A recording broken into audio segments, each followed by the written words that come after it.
Star Citizens, and I'm finally back. I have a little bit of a sickness, so that's why I took a few days off. So sorry if you were waiting for this content, but I am here. Still a little bit under the weather, so give me a little bit of grace.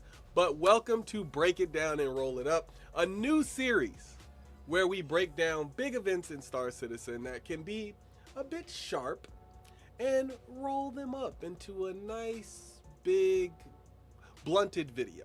So, decrease the sharpness. That's what we mean by blunt here, So it's easier to understand. We also insert a bit of opinion and speculation, but we'll be sure to state that so you can tell when we do it. We don't want any of the information to be too hazy. So, this video is about CItizenCon2954 Day 1. So we will go over everything. It will be a very long video. So we will try to include timestamps, but the timestamps will only be for which particular area of the show we're talking about. So there'll be one for Genesis Phase 1, for Genesis Phase 2, all the way up to 5, so on and so forth, all right? And when we do the Day 2 video, which will be a separate video, then we'll do the same thing on that video, all right? Let's talk about this new background here. It looks a little bit more realistic, right? It's a little bit brighter. It matches my tone a little bit, because, why not use Jared's studio, This will probably be the background for when I'm like doing lighter content, I think. Maybe for videos and stuff like that. We'll see. We'll see if Jared reaches out and is like, hey, don't use that. But yeah, let's get into the content here. So you might have noticed our video is a little out of sync. That's okay. We'll just treat the rest of this video like a podcast. So just sit back and listen to it. It's still a valid breakdown without anything up on the screen. I did record it all with video, but obviously sometimes you have an error, and I'm not re-recording a whole 4-hour video. So there you have it. Treat the rest like a podcast, and thanks for watching, and thanks for listening. Genesis Phase 1, right? So they started it, if you were watching the videos along with this, I think they started it like 1 hour and 9 minutes. This is after all the pre-show, so we won't cover any of the pre-show, mid-roll show stuff.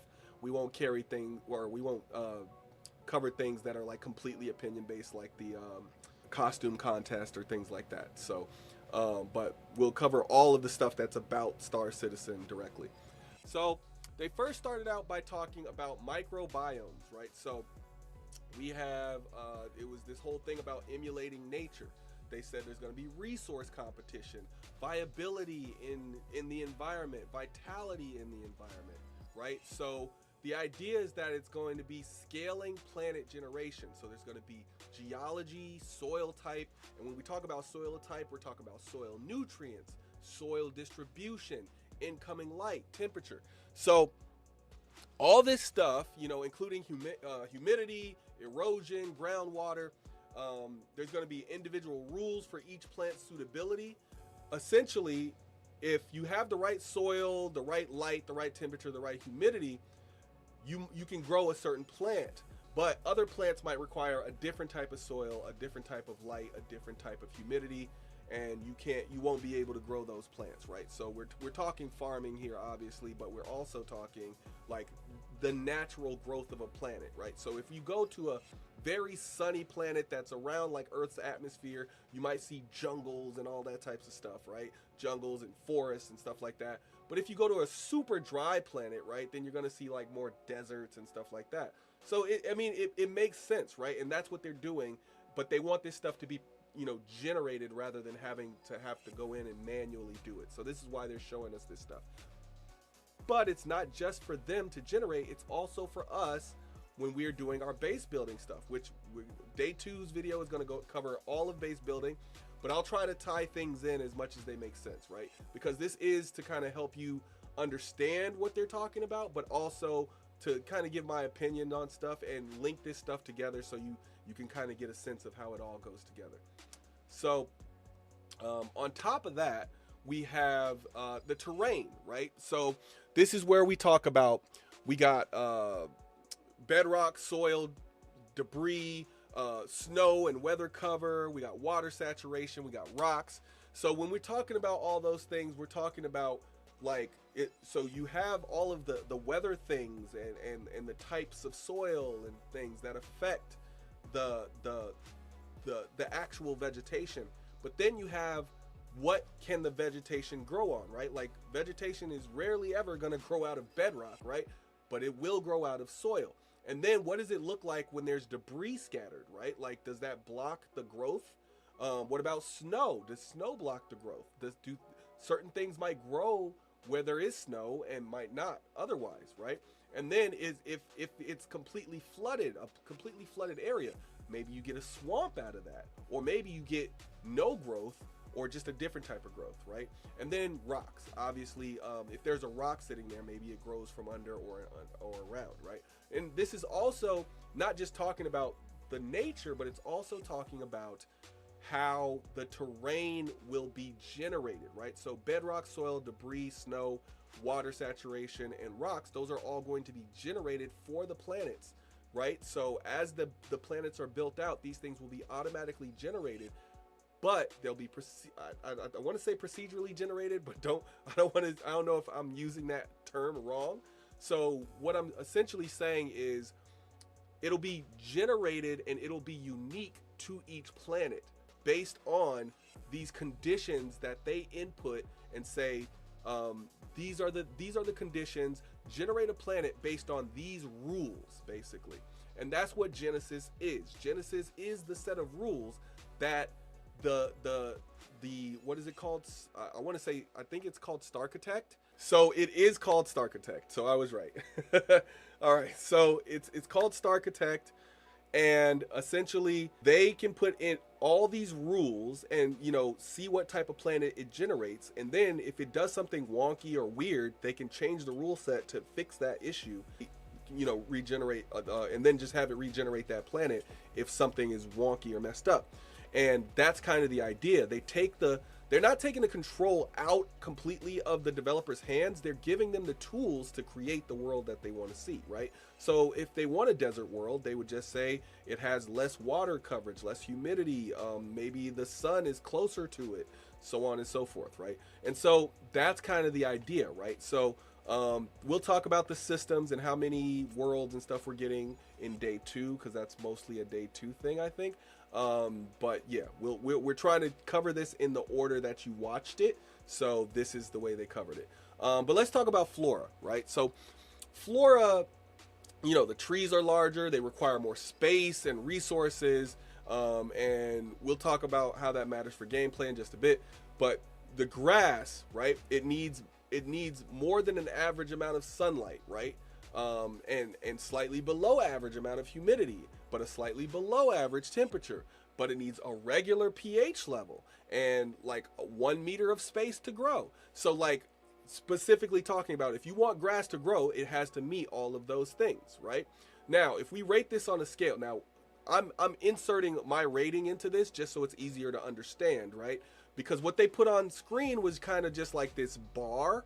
And some of this stuff I'll put up on screen right here, so you can kind of see what I'm talking about, if I remember to do it. So if you don't see anything, it just means I didn't remember to do it. This is a long video, so I might not have had time to put everything up there. The idea is they put this bar up and it said, okay, this is the humidity level and this is the sunlight level, right? But it's not very specific, so I'm gonna rate those things from like 1 to 10 just so you can kind of get an idea of the principle. Now, I'm not saying this is what the exact, you know, measurements and ratings will be. I'm just saying based on where they had things on their little scale, I'm gonna give that a number rating so you can understand what we're talking about. So let's say 1 is the lowest requirement for the resource and 10 is the highest possible requirement for the resource. We would say grass needs a 7 for sunlight, a 4 for humidity, a 4 for temperature, a 5 for pH, and a 1 for space. So 5 would just be a regular amount, based on regular being like, let's say, Earth's amount, right? Sustainable life on Earth as the basis for 5, and then less or higher, whatever. So if we compare like grass to cotton grass, just so you can kind of see how this flora thing works. Now, mind you, they're just putting these numbers in, and then that tells the planet what to grow. So it's not like, oh, we want cotton grass here or we want regular grass here. They'll say this planet is, you know, the second planet away from the sun, but it's closer to where Earth is than it is to where Mars is, if we're talking like the solar system, our solar system, the Sol system, right? So it's gonna have a little bit more plant life, but it's still gonna be a little deserty. But it'll have more life than Mars, you know, originally had, but less life than Earth originally had, right? So it'll be somewhere in between that, right? And what they do is they put the numbers in, and then it'll generate all this stuff, right? Now, it might generate grass if it has the 7 for sunlight, 4 for humidity, and things like that, like we talked about. Or it might generate cotton grass if it has an 8 for sunlight and then a 4 for humidity, right? So if there's a little bit more sunlight on this one, which it might have because it's closer to the sun than Earth, right? We might get regular grass on Earth, but that's because it only gets a 7 for sunlight. But this planet, which is closer to the sun, might get an 8 for sunlight, and boom, now you got cotton grass, right? But the thing is, it also requires the same amount of space for everything else, and the same humidity, same pH, same temperature, and same amount of space, right? So it's everything else is the same. But if you get more sunlight, you get cotton grass. If you get less sunlight by a little bit, you get grass. And that's the beauty of this system, that they can continue to just you know, add these numbers in and for the whole planet, and then they add it in for the whole universe, like how much sunlight is it getting and stuff like that, and then that's what dictates like what's actually on the planet, rather than it being like, oh, a developer has to go in and actually type this in order for you to actually see what's on the planet, and they're picking each little section of forest and so on and so forth, right? And so I'll keep going on this just so you guys can kind of see. Oh, actually, I think cotton grass needed a slightly higher temp too, so like to match the sunlight thing. So it wasn't everything being exactly the same. But let's keep comparing just so you can kind of get the cool thing. So we'll do like four more things, right? So ferns, right? Now we're talking about, right? So that needs a 3 for sunlight, a 6 for humidity, a 3 for temperature, a 5 for pH, and a 1 for space. So it requires considerably less sunlight and considerably more humidity than grass, right? So you would expect these things to grow closer to water areas, right? So if you have a more of a desert planet, the part that is like closer to the equator, you're probably not going to see much ferns. But the further you go away from the equator of that planet, the more you might see ferns, right? Now, why does this matter?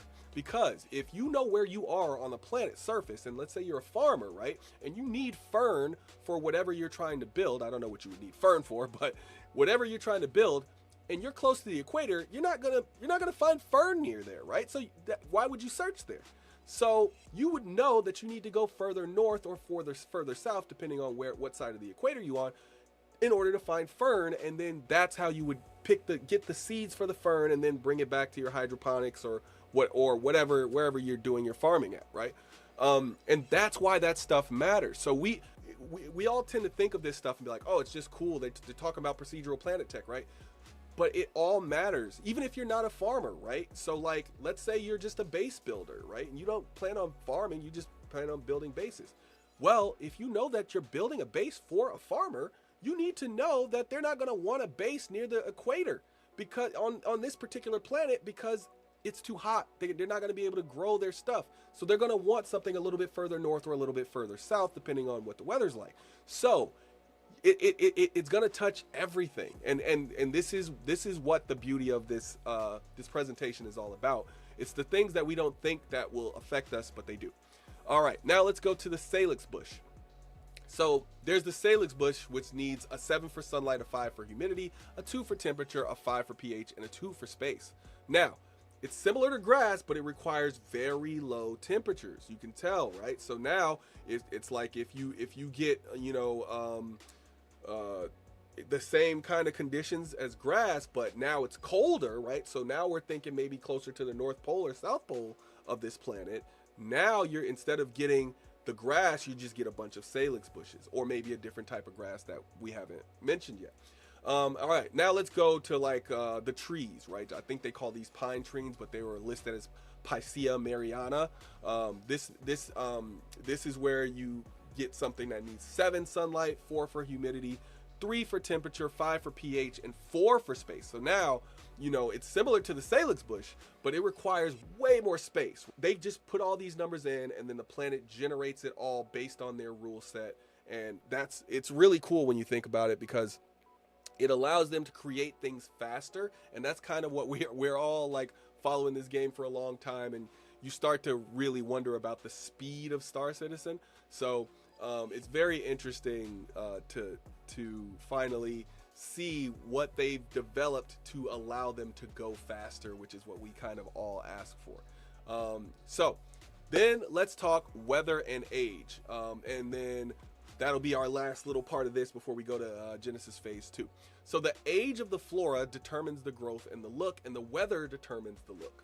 So you got older trees where the bark is going to be a little bit differently colored, but then the weather might be better in a certain area than another. So you might have the same age tree here and the same age tree here, and because you have two different you have the same age, doesn't necessarily mean they'll look the same, because if the weather's different over here than it is here, then this tree might look worse or better. So you can't just look at a tree and be like, oh, I know this age because it's the same as that other one over there. No, because that one might have different weather. Now, if they're in the same area, have the same weather, now you might be able to see some consistency. But that might matter, you know, when we talk about quality of items and stuff like that later, in a later video, or maybe a later part of this video, whichever, you'll start to see why that might matter, right? Because if you have a more brown tree, you know, where the tree is normally not brown and it's more of a gray or whatever, that might mean that the tree is older or it's younger, which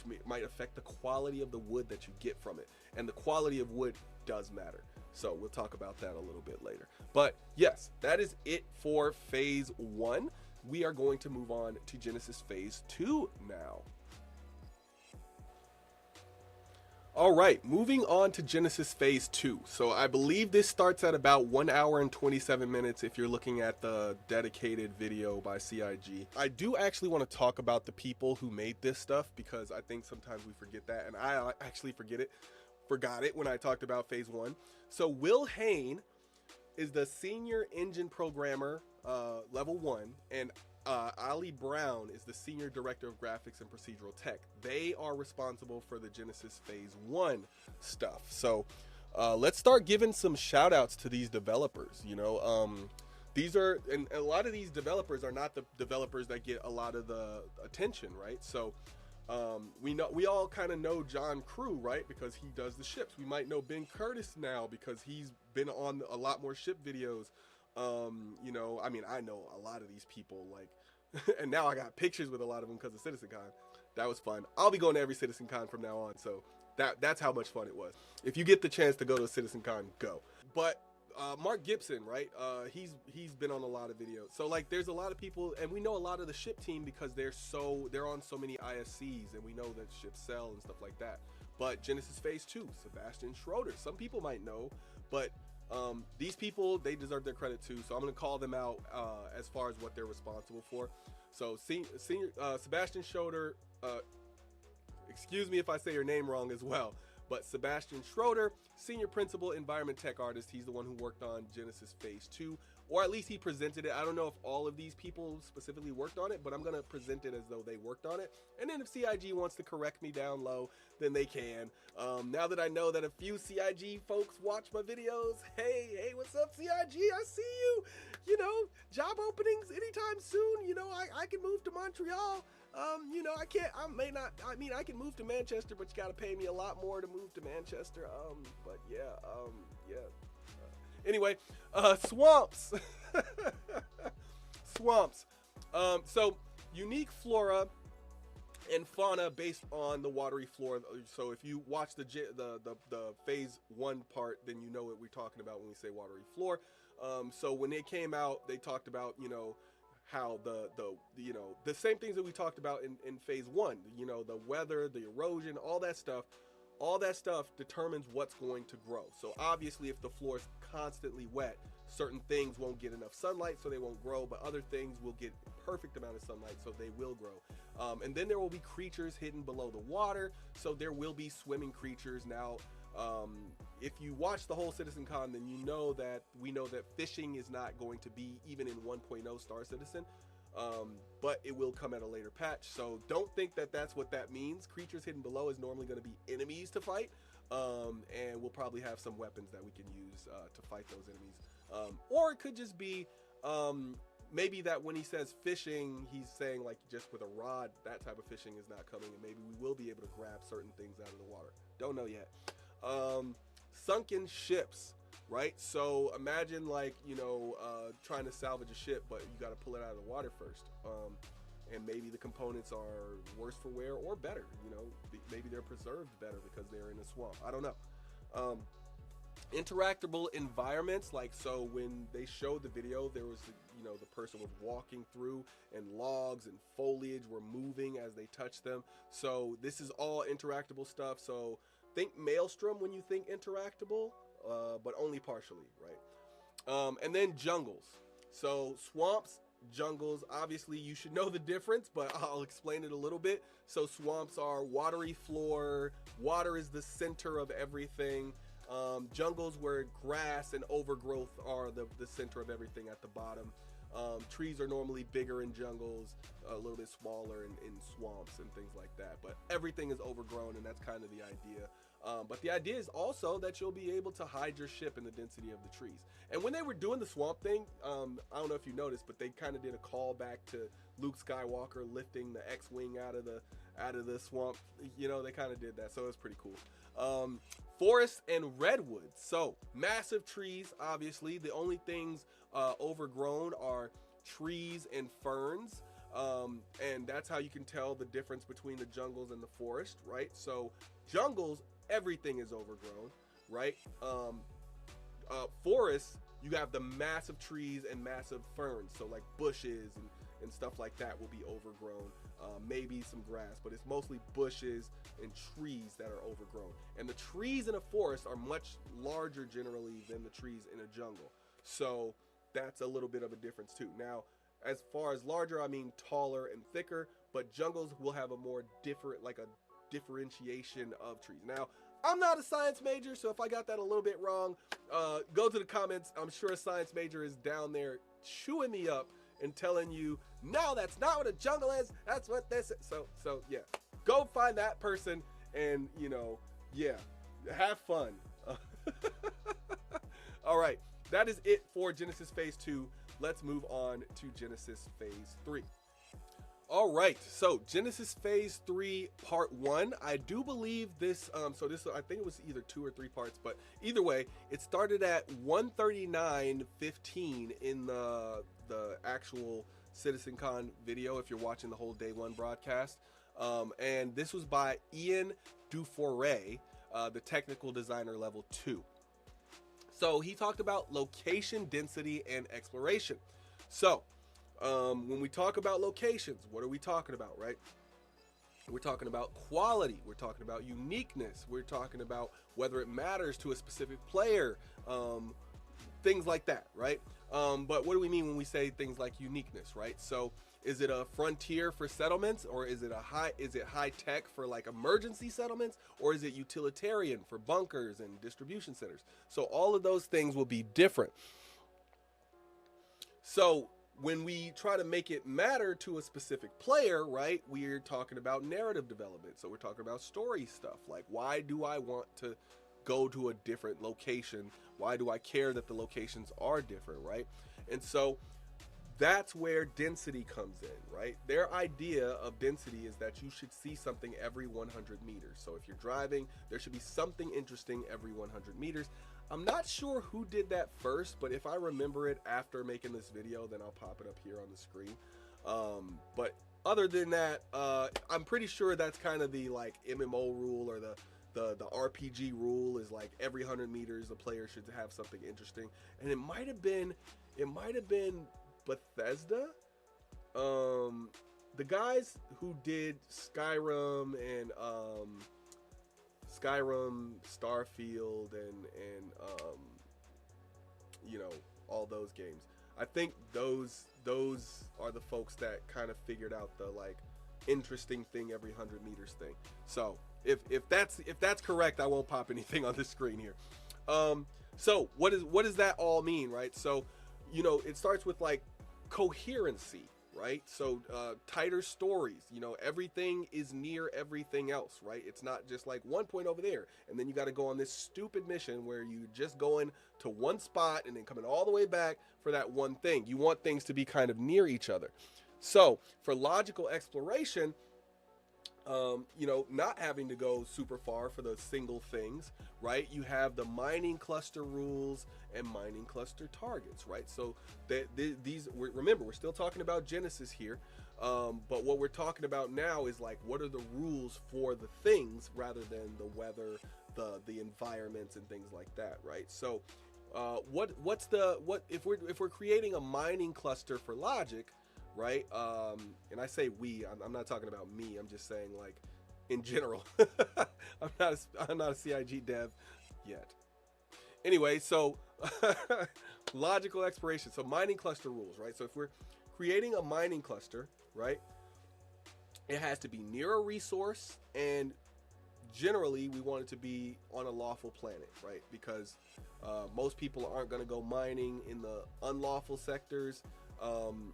Generally, unless those are a little bit more out of the way. So let's just give this rule, you know, near a resource on a lawful planet, right? And then mining cluster targets, right? So where do we want these things, like what are these things going to affect, right? So we know if it needs to be near a resource on a lawful planet, then we might say cave, right? We want caves to be near mining clusters, right? So that's a target for the rule. And then we have mining outposts. We obviously want mining outposts around these mining clusters, right? And then trade outposts, because people don't just want to mine and then go refine it. We also want to trade it. We want to sell it. We want to give it to somebody, right? And then what is the data that's relevant to that, right? So what weapons, right? So when we say weapons, we're just talking about FPS controlled things, right? So maybe you need weapons because there's going to be certain fauna that you run into, certain animals that you run into where you need weapons specific to hurting those particular animals, right? So I know in a later thing we'll talk about a certain animal that will be in caves, and if you kill enough of those, then a bigger one will come, and then you're just in a mess. So yeah, so what weapons are best against that particular animal, and then what loadouts are best, and then outside of just like you know, weapons you shoot at things with, there's also the idea of, you know, the weapons that you use for mining, like the FPS mining laser, and then, you know, salvage and all those other things can come into play at some point, right? So and data is really important because that will also determine like what factions are in the area, what commodities are in the area, and Starkitect is kind of trying to bring all of that stuff together and have it to be where they can just put some rules in, and then all of this stuff just creates itself. Now, it might take time to do, and it might take, you know, they might have to watch it grow to make sure it doesn't like blow up, you know, at some space, right? So like imagine let's say it takes like 8 hours for a planet to create itself, right? After they put in the rules, right? They might watch it, you know, come back every hour just to make sure it's growing correctly and that the rules aren't breaking something. And then they keep watching it until it's fully grown, right? And that, now, if it takes them 8 hours, I'm speculating by saying 8 hours, but if it takes them 8 hours, and it used to take them, like, because they had to do everything manually, it used to take them 8 months. You could imagine how that's much better, right? And now they can get to 100 systems, and maybe even more than that. But now the fact that they could do that is really cool. Now, I don't think it'll take 8 hours. It probably will take like like I said, like for a whole planet, probably like 8 months, at least for the first one, right? And then after that, maybe 4 months, and then 2 months, and then they'll, probably start getting it down.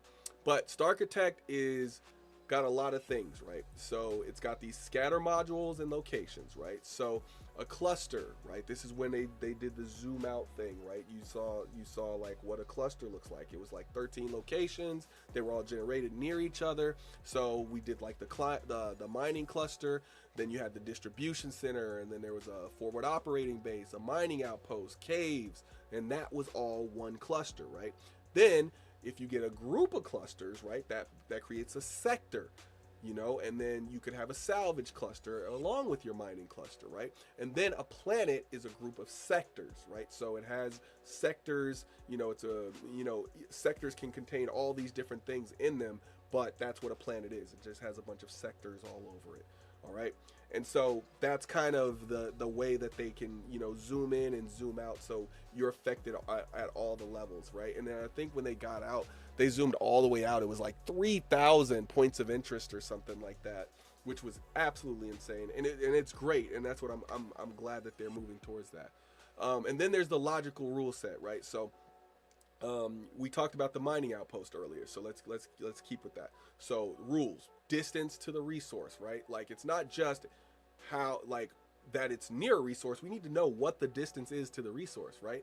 And we need to know what the distance is to water, because maybe certain tools require water to operate, or in order to refine them you need water. The targets, right? We still do the rules and targets, right? Because you set the rules, and then you need to know what are these rules going to connect to. And that's your mining buildings, your houses, your power buildings, right? And then let's say maybe we're doing a farm. So the rules for that are going to be a little bit different, because now we need to know temperature, soil type, seed mapping, farm buildings, power buildings, houses, animals. This is, the difference between like what the rules are for a farm and what the rules are for a mining outpost. And then maybe if there's a derelict ship, you don't need as many rules, right? You just have the distance to like, some anti-air thing that was shooting stuff, right? So like, obviously you want to show that the anti-air works, and that there's a bunch of ships that didn't make it past the anti-air, right?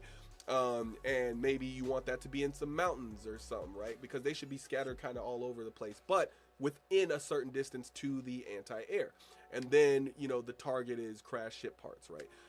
Because obviously people are going to come to the derelicts and try to, get the stuff out. And there was a video actually, I think on day 2, that kind of showed that there were like stuff inside water where you will be able to find wreckage, and salvage it with your vulture and things like that. And they talked about having full control of this entire system. So this isn't just something that they talked about and they only have control at one part or at the beginning. They have full control over this. And then they talked about having this improved mission experience, so archetype and function, mining, farming, and a homestead. And then you have the factions and the loadouts, right? And whether it's lawful, whether it's unlawful, whether it's unoccupied, all right? And so that all creates,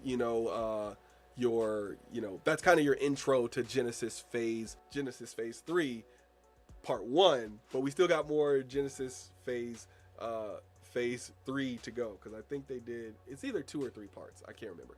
But let's say 3 for now, and if it's not 3, then you'll just go to Genesis Phase 4. All right. Next we'll do Genesis Phase 3, Part 2. All right. So we're ready to do Genesis Phase 3, Part 2. So this, I believe, started at 1 hour and 51 minutes and 40 seconds if you're watching the full day 1 video. This was done by Francesco Riccucci. I think I'm saying it right, and they're the AI director. So dynamic world interaction, that means no more designer-driven locations, more AI-driven, right? So we talked about this when we talked about Part 1 of Genesis Phase 3. So basically, the designer doesn't have to go in and plot everything. Starchitect is going to just build it all based on the rules and the targets that they put in, right? And so this creates, you have more emergent environments, right? So you have, as things happen, as players interact with the world, certain situations emerge, and certain environments will emerge, right? So let me give you an example, and the example that they shared actually, which is that there is no cover between you and the building that you're about to go into. But then an Ursa pulls up, a friendly Ursa. Now you have cover between you and the building. That is an emergent environment. The Ursa now provides cover where there was no cover. So now you can stand behind the Ursa and get some cover, right? So that's an emergent environment, right? Now, what they want is that to be not just player driven, but they want the world to be emergent as well. So maybe you shoot down a wall, and now the person you're going against doesn't have any cover, so they're easier to shoot. Or maybe they shoot down your wall, and it's the same thing except where you don't have any cover. But in order to do that, they have to do this cover generation, use this cover generation tool and make that dynamic. So now the world will see at least 3 variations of cover generation. So if it's light green, the world will see it. If the world will mark full cover as light green. It will mark, 3/4 cover as dark green, and then if it's only half cover, it'll be marked as red. Or if it's half cover or less, maybe it'll be marked as red. Now those colors could change, but you can imagine, having a separate visor on that tells you whether it's full cover, dark color, full cover, 3/4 cover, or half cover, and maybe that you only see that if you have on a combat related visor, or maybe you only see it if you have on the full gear of that, and we'll talk about gear later. But you can imagine, you can see kind of where it's going, right? If the world can see it, this is what the world can see, right? But they can open that data up to the player to kind of give them more data about the world, but maybe they only open that up based on what suits you're wearing. You can see how that can mess with gameplay, right? So if I can tell that this person only has half cover, but they can't tell that because they don't know how to identify it just visually, then maybe I know if I shoot at them, I'm going to be much more effective. And maybe they think I'm behind 3/4 cover, but this is actually full cover. So them shooting at me is only going to be like, let's say 10% effective, whereas me shooting at them is going to be 75% effective or something like that.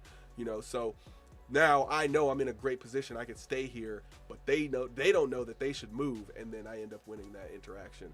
So that's where that stuff can matter. It's not just going to be, emergent environments as far as like just a ship moving here or you blowing up a wall. It's also going to be user and designer made locations, right? So there's going to be player made locations, and the designers aren't just going to let AI have all the fun. They are still going to create stuff and put it in, right? So the more unique stuff, right? Like not to say that this won't be unique. This will create unique things, but more detailed stuff that maybe the AI can put in, but it would take more effort or more rules than they would want, right? So maybe they still design part of it, or maybe they let AI design the base of it, and then they go in and maybe they put like a poster in a certain place, or they move the crate to behind this special location, and things like that. So that stuff will still matter. Obviously, we'll get to base building, and that's going to be part of this as well. But they're also working on interior locations at places like ArcCorp. They want all these buildings that you can go into, but it's not just going to be the same building. It's not going to be a cookie cutter building where it's like, oh, I've been in that building before, so I've been in all the buildings in this area. No, it's going to be unique to, it'll kind of have the same feel because obviously, you get the same architectural style, but it'll be different on the inside, and that's kind of key here. They're also, they kind of slipped a few little like mind-blowing things in while they were talking about certain stuff. They said there's going to be domesticated animals, and they said tier 0 pets. They literally said tier 0 pets. Now, don't get super crazy or anything. We know that CIG has sometimes said things that don't ever come to fruition, or don't come to fruition as soon as they would hope. So, but they mentioned it, and that means that it goes from hopium level to like possible and likely, and that's the way we'll say it, possible and likely. We won't say definitely, we'll say possible and likely. All right, they showed that there was a Copian that was actively like just hanging out with an AI NPC. So they didn't necessarily say players can own the domesticated animals, but they've shown that NPCs can. So I just want to make that distinction. I don't want to be like, oh, we're gonna have dogs in the next patch or something like that, right? But a Copian was shown not attacking the NPC and helping the NPC search for whatever was creating a noise, right? And so all of this stuff, is talking to them now about the AI, right? And like what the capabilities are of the AI and how the system can determine that, right? So it's not just that you have to put the locations, the weather, the grass, the flora, right? You also have to put things into the universe, right? So if you're putting people or Copians or other animals, right? They all have to have like a sense of the day and night cycle and passage of time. So that means they have to put the day and night cycle and the passage of time in the game. They have to have a certain level of perception. So this is another thing that I could see, maybe not the combat people having this on their visor, but maybe, maybe not all of the combat people, but maybe the people with a very high active scan, they can maybe see this. So what I'm talking about is the visibility of the NPC. So the NPC can see you clearly if it's green.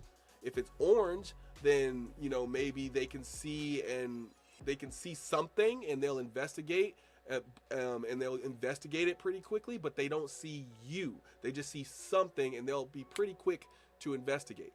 And if it's dark orange, that means they heard something, they maybe saw something, but they'll be very slow to investigate because they're not thinking too much of it. And then if it's red, that means they didn't see anything, and maybe it just like something caught their eye, and they may not even investigate it because maybe they thought it was like dust blowing in the wind or something. And so you got this green from seeing you all the way, this red they barely even saw anything. And maybe, and we'll talk about what I mean by active scan a little later.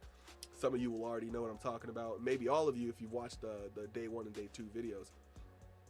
But maybe if you have a very high active scan, you can actually see those colors. So you can tell when they can see you. And maybe if you have very high stealth or something like that, you can see those colors and on your visor. So again, these are ways that these things can affect the game in real ways. Like you might, if you're trying to, ninja your way in, then you might be wanting to wear the stealth gear, which shows you, where everybody's visibility lines are, kind of like Metal Gear Solid did if you've played that game, or multiple games, right? And then that also is going to matter for Maelstrom, right? So with Maelstrom, for those of you who don't know, Maelstrom is like the destruction technology that they're using, and they showed it at CitizenCon. Fully destructible environments, and they're dynamically generated, and they eventually regenerate. So that means, it'll be like a bunch of rocks in front of you, walls made of rock, right? Or stone, whatever. And then you shoot it, and then the walls fall, or the cover deteriorates, and then eventually they regenerate, and they shouldn't be regenerating like after 10 seconds, right? Like it should take some time, and it should be realistic, right? Like, so if you walk away, but some other player is supposed to come to this area and it's not just some random place in the woods, then it should eventually regenerate. And then you weren't there, so you don't know how it regenerated. You don't know if somebody came along and just fixed it or what. So it could still be in the realm of possibility that it was created the same way. So that is the end of Genesis Phase 3 Part 2. There is no Part 3, so my bad if I said Part 3 earlier. But then we'll move on to Genesis Phase 4 in the next one. All right, so Genesis Phase 4, this should be at the 2 hour and 4 minute mark. And it was Ben Perry, the principal graphics programmer, that did this part. So they talked about light. So this is something that I know a lot of people aren't particularly interested in, but us ninjas, we need to understand light because we try to avoid it at all costs. Anyway, so basically they're adding global illumination. So that means, you have like a single environmental probe light, right? One regular light, right? And they're changing that to mini probe grid, which is like 40,000 lights, right? So not only is it's more than one light, but it's also ray traced. So a lot of people were wondering whether we'd actually get ray tracing. Well, we got it. So 40,000 ray traced lights versus one regular light, right? Think of this as like one light bulb, like one fluorescent light bulb, like the ones you sell in your grandma's basement or something, like the one that's just hanging from the ceiling. Then think like 40,000 LED lights, right? Now, think of how well lit the basement is with the 40,000 LED lights versus the one fluorescent bulb, right? No monsters hiding in the corner over there, right? I can see them all, right? But it's not just, you know, how bright it is or whatever, right? It's also, it's just that it's like one light with the power of 40,000 ray trace lights, right? So that's kind of the data that this one thing is collecting, right? So you know, if you can see my setup, I have like two big lights here that are shining on me, so you could see all of me. There's not a whole lot of shadows and stuff like that, but the idea is that you can see me better because there's better lighting. But if I just had one light, you know, or maybe one light over here, if you watch my early content, it was the lighting was pretty bad. But yeah, it creates a different feel, a different vibe, and with better lighting in a video game, it matters even more because sometimes we are supposed to see something, but we don't see it because the lighting just wasn't good enough. So there's your global illumination thing. I can't really go into tech details because I'm not a lighting guy. I'm not a graphics programmer. But transparency, global illumination. So this is what allows you to see through darkness. It allows illumination to bounce off of objects, and it allows reflections, right? So remember when they put the Pico doll right in the middle, and then you could kind of see how they cleaned it up. They slowly cleaned up the image to where it looked really incredible. But if you go back and you look at just the before, and then you skip all the cleaning up part and look at the after, oh my goodness, it was incredible. And if you can't tell the difference, that's cool. Then you'll just be one of the people that walks past it. But I thought it was really awesome. I thought a lot of this presentation was awesome, but I also know this is kind of the stuff that people skip through. So I don't want to, you know, spend too much time on it because I know a lot of people don't really care about the reflections and stuff like that. But at the same time, I do want to acknowledge that I thought it was awesome. And the same thing with the sound. So Graham Phillipson is the one who did the sound. And they based that, and so I don't think they had a name for the global illumination. It might have been Starlight, but they might have some issues with the boys if they try to, you know, get that one, you know, put under the trademark banner or whatever, copyright or whatever. So Star Audio is the name of the sound, though. So they have you know, a lot of different things that go into this, right? So there's the scale of the sound, the quality of the sound, and they want it to be like a seamless experience, right? So they don't want you to hear the sound switch, right? And so they talked about the Doppler effect and the sound and how it's relative to the location. And if you don't understand what that is, it's like if I get really close to the mic and then if I come back from the mic, you know, the way that the sound travels as I slowly get closer and the way the sound travels as I slowly get further back. That's kind of the idea there is they want the sound to be realistic. They want it to be relative to location. They want it to scale based on certain sounds and things like that. And then they want, you know, the speed of sound to matter as well, right? Like it shouldn't just be, well, it's the same sound if I, you know, yell, you know, like a long yell, and then if I do a short, you know, gaspy yell, it shouldn't be the same sound. It should be like, oh, depending on how fast you did that or how fast you did this, the sound should change, right? And it should change in a realistic way. So this matters for things like flyby sounds, which they did in the video. The sniper rifle, you know, they took out the Pico, double took out the Pico, like triple time. Actually, I think they shot it like 3 or 4 times. So they really had an issue. That Graham really had an issue with Pico in that one. But it's a clippable moment, you know. That's kind of the stuff that they do in CitizenCon. FPS weapons and sniper rifle, that stuff is really cool. Like if you really pay attention to like that type of stuff, it can give you a kind of a sense of where the sniper is coming from, right? Like if you know, okay, the bullet hit here, right?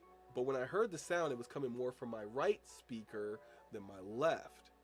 So that means if the bullet hit here, they weren't in this area, they were probably closer to this area, right? So, you know, it just depends. You know, like, are you paying attention to that stuff? I don't know how well it'll help you, but you know, it's a cool thing to have added to the toolbox of like, well, if I pay attention to the sound well enough, I'll know what's going on. And then ship weapons, right? Making those sound more realistic to, and not just making them sound more realistic, but making them sound different depending on the environment, right? So the way they sound inside your ship, right, is different than the way they should sound outside your ship. Then if you're in space, maybe you don't hear certain things inside your ship that you normally would, or maybe you hear more of it. And then if you're in atmosphere, they should sound different. So all things like that, right? And then there was my favorite part, right? The explosions. So there was the explosion light, right? So you see the A2 drop the bomb, and then you see the boom, right? You see it, right? And then you get the shock wave, which is like cool. That's just a visual effect that just is cool in general. You get the shockwave, and then you hear the explosion sound. That is really cool, because that's the type of stuff where you really feel like something just really big just happened. Like an A2 dropping a bomb should not be a small, slight experience. It should be a huge deal. And I think they just showed that it will be. With sound, right? And light, obviously, but I think you could see why they do light and sound together, because you do light and sound together so that you can show like how an explosion can really affect the gameplay and everything like that. Imagine, you know, 12 of those bombs dropping around the same time, and like how you would be rocked all over the place, you know, as a character. So yes, very cool stuff. So that's it for Genesis Phase 4. Genesis Phase 4 was mostly just the light and audio stuff. So now we'll move on to Genesis Phase 5. All right, folks.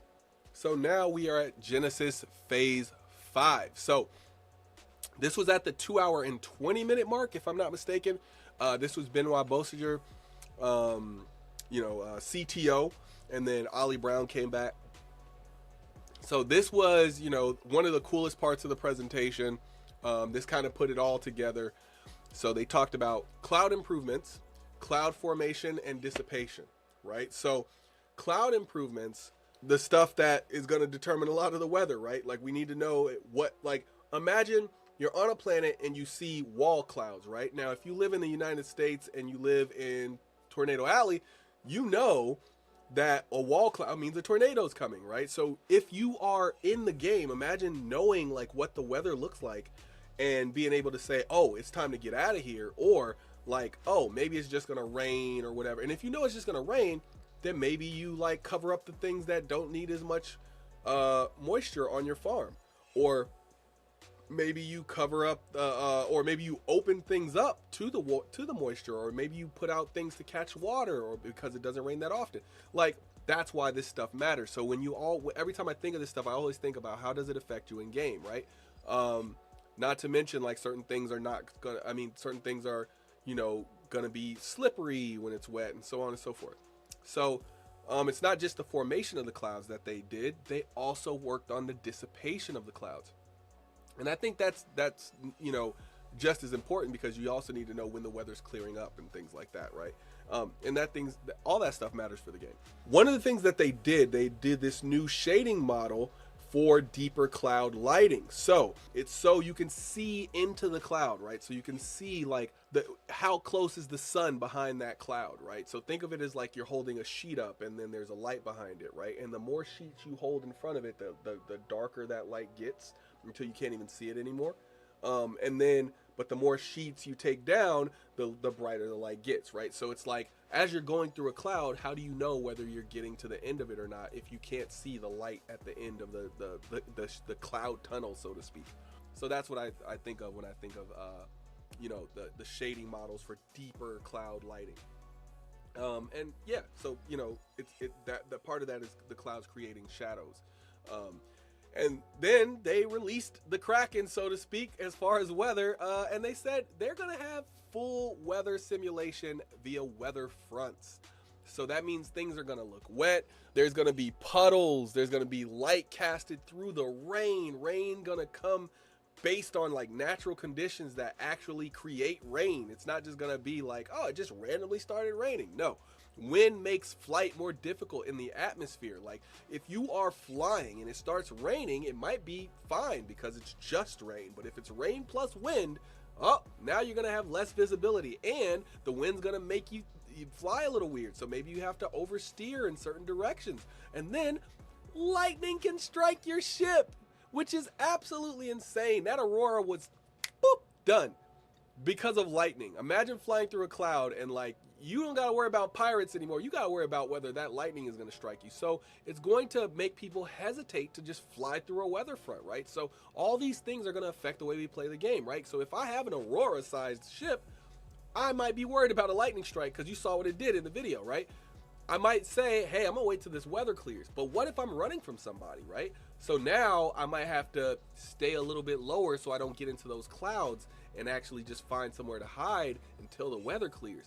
Like that drastically changes the way you play the game. So I don't want people to just be looking at this stuff and being like, oh my goodness, like, why does this matter at all? No, it matters because it's going to change the way you play the game. Because weather can restrict your flight and it can restrict your driving ability. Because imagine an over-flooded area. Now you can't drive through that because it would be like your car being able to drive through water. You can't drive through it. Now you have to fly over it. What if you don't have a vehicle that can carry your vehicle? Now you have to leave your vehicle to go and finish your mission and hope nobody steals it, right?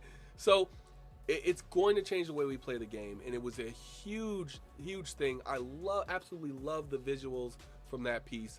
It was actually really cool. Like I genuinely enjoyed that section, how they brought all of this stuff together. It was incredible. But yeah, that was phase 5. That was the whole Genesis part of the presentation. So next we'll move on to the part about a social universe. All right, so next we had a social universe. This started at about the 2-hour and 49-minute mark. So this was Benoit, this was Gabriel Hector, the senior systems designer. He's also known as the UI guy, but he does more than that. Sean Tracy, senior director, I think tools and tech, and then Johnny Jascivius. Now I think I'm saying his name wrong. I think it's Johnny Jascivius, but I'm not 100% sure how to say that, and I think he knows that. That's why he likes to go by JJ. Anyway, he's the assistant design director. But one of the things I do want to say is that Sean Tracy has done a lot of stuff. He's done a lot of CItCon stuff, and it was very interesting because I actually ran into Sean at the airport, and he let me take a picture. He was a very cool dude. And I also ran into JJ, and I forgot JJ's name. But now I know why I forgot it, because I was trying to remember his last name one time, and I was like, I'll just call him JJ. And then I forgot to call him JJ, and then when he announced himself, or when he introduced himself, he was like, I'm JJ. And I was like, I immediately knew why. So that was pretty cool. And then there was Oliver Cook, who's the principal motion capture technical developer. So to go over that again, because I know I was talking a lot. Benoit, Gabriel Hector, Sean Tracy, Johnny J, so JJ, he probably doesn't even like Johnny J. JJ and Oliver Cook. So what they went over was trying to, the org stuff, so to speak, but also just like what makes it an MMO, like working with MMO tools, right? Now they said that they weren't adding anything crazy, right? So I don't, as I looked through it, I don't think there was anything too crazy, but there was some stuff that I really appreciated, right? So they started talking about MMO foundations, so connecting other players and catering to different player types, right? So some people do want to be solo most of the time, and they only want to find a group when it's something that they have to do as a group. Whereas other people are like, I only want to play this game with my friends. I don't even want to touch anything solo. So they wanted a social app that kind of benefited everybody who did that. So they started, when they were talking about the social app, talking about friends. So they had the ability, you have the ability to add friends, and they showed this whole new app thing. You have a blocked and hostiles list, and then you could block people and put notes on there. You could do hostiles and put notes on there. So blocked means they can't see you, you can't see them in the game, and there's hostiles, which means you could see each other, but you know that this is an enemy. And then names, notes, locations, last online, and then you can see the call. That's all stuff that you can see for your friends. And then you can have a favorites list. Then you can have friends shared amongst all your characters. So like they didn't really go deep into what it means to have multiple characters yet. I'm assuming that'll be multiple game packages at least. But we'll see what that means. I'm not not verifying that. But I think I heard at some point, but I don't know if it was CIG or if it was a YouTuber. But I think I heard at some point that having multiple game packages would at least be characters, and I think that's a cool way to handle it. But at the same time, $45 for another character might be a lot, so maybe they'll need like a lower version of that where you could just buy character for 20 bucks or something. But yeah, I think you should also be able to earn an extra character by like completing the main story or something like that, right? I think that would be pretty cool. And then they start talking about the voice chat and social apps. So a lot of people don't use the voice chat there. They use Discord. Actually, I think some people are still using Mumble and stuff like that. So I think pretty much everybody has shifted to Discord now. If you haven't, you probably should. Discord does not sponsor me, but I as far as like audio apps across PC, it's the only one I found that I like genuinely like all the way through. And it's just not voice. It's also like you can share screens and all that stuff. So it's pretty cool. So voice chat in the social app is going to be big because then I don't have to like pay attention to my Discord over here and whatever. I could just open up voice chat in. Now, I like Discord, so they're going to have to really put this through and then make it work right in order for me to really use it. Then there's the ability to do a multiple friend party call, right? So you can have everybody in your party on the same call. And like doing this in game, I wonder how much of that stuff people can hear in game. Can they hear your call, or can they just hear what you say out of your mouth, or can you make it to where nobody can hear anything outside of your suit? Like I don't know how that's gonna work. I still have some questions about that. But yeah, so there's that, and then it shows the total amount of friends that you have and all of that stuff. So that's how the kind of the friends portion works. But then they have a party portion. So the party portion allows you to add member to your party. Then it shows you like the number of members, the locations, and the system they're in. Then you can set your party leader, and then they show you the difference between a party leader versus a party member. I think that's what the little icons were, where you see the crown that's filled in with gold and then the empty crown. So I think that's kind of what that is. And then you have the leave party. Of course, you can always leave a party. List party. You have the ship seat selection, or not ship seats, not location, not selection, location. You have the ship seat location. Yes, I am selecting the seat location. No, the ship seat location. So the ship seat location, that shows you where people are. It shows you what ship the party member is in, and then which seat in the ship the party member is in. So like a pilot versus a turret gunner, that is great. Now, I don't know any other game that does that. Maybe there is one, but I don't know any game that does that as far as I've played. So that might be the revolutionary thing, maybe not revolutionary, but like the cool thing that they've done. And then they do a ready check. They have a ready check button. So basically, when everybody's ready to go, they hit the check. And if somebody forgets, you could just go anyway. But the idea is that everybody knows to hit the ready check, and then that now you can go forward as a party. And of course, they have the party call, which is different and separate from the friend call. So the friend call is like maybe you have everybody in your group doing the friend call, right? And this is like people who are playing together, but maybe they're not in the same party. Maybe somebody's in a different system or whatever. You guys are just playing together and you want to talk to each other. The party call is different. The party call is we're in a group together. We have a similar, focus in the game right now. Or maybe you are doing different stuff, but you need to be in a party to do it.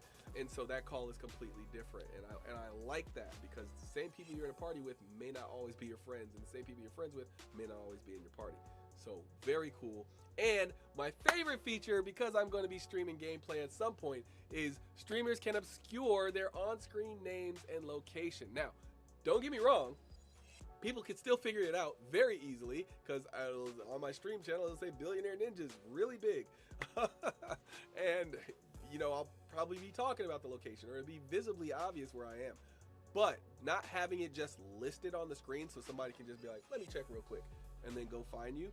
They have to actually sit and watch the stream for a little while in order to do it. And if you're doing that, that means you're giving me viewership. And if you're giving me viewership, well, then come get me. That's cool. That's cool. Like, cause it's a give and take, so to speak.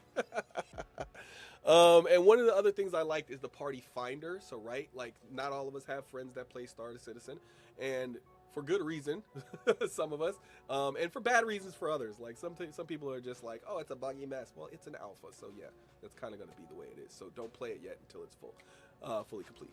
So party finder. So this has like the gameplay tab where, you know, this is where you can see like the priority and the event, right? And then it has the role needed tab where you can say any role, or maybe you need a gunner or a turret, whatever.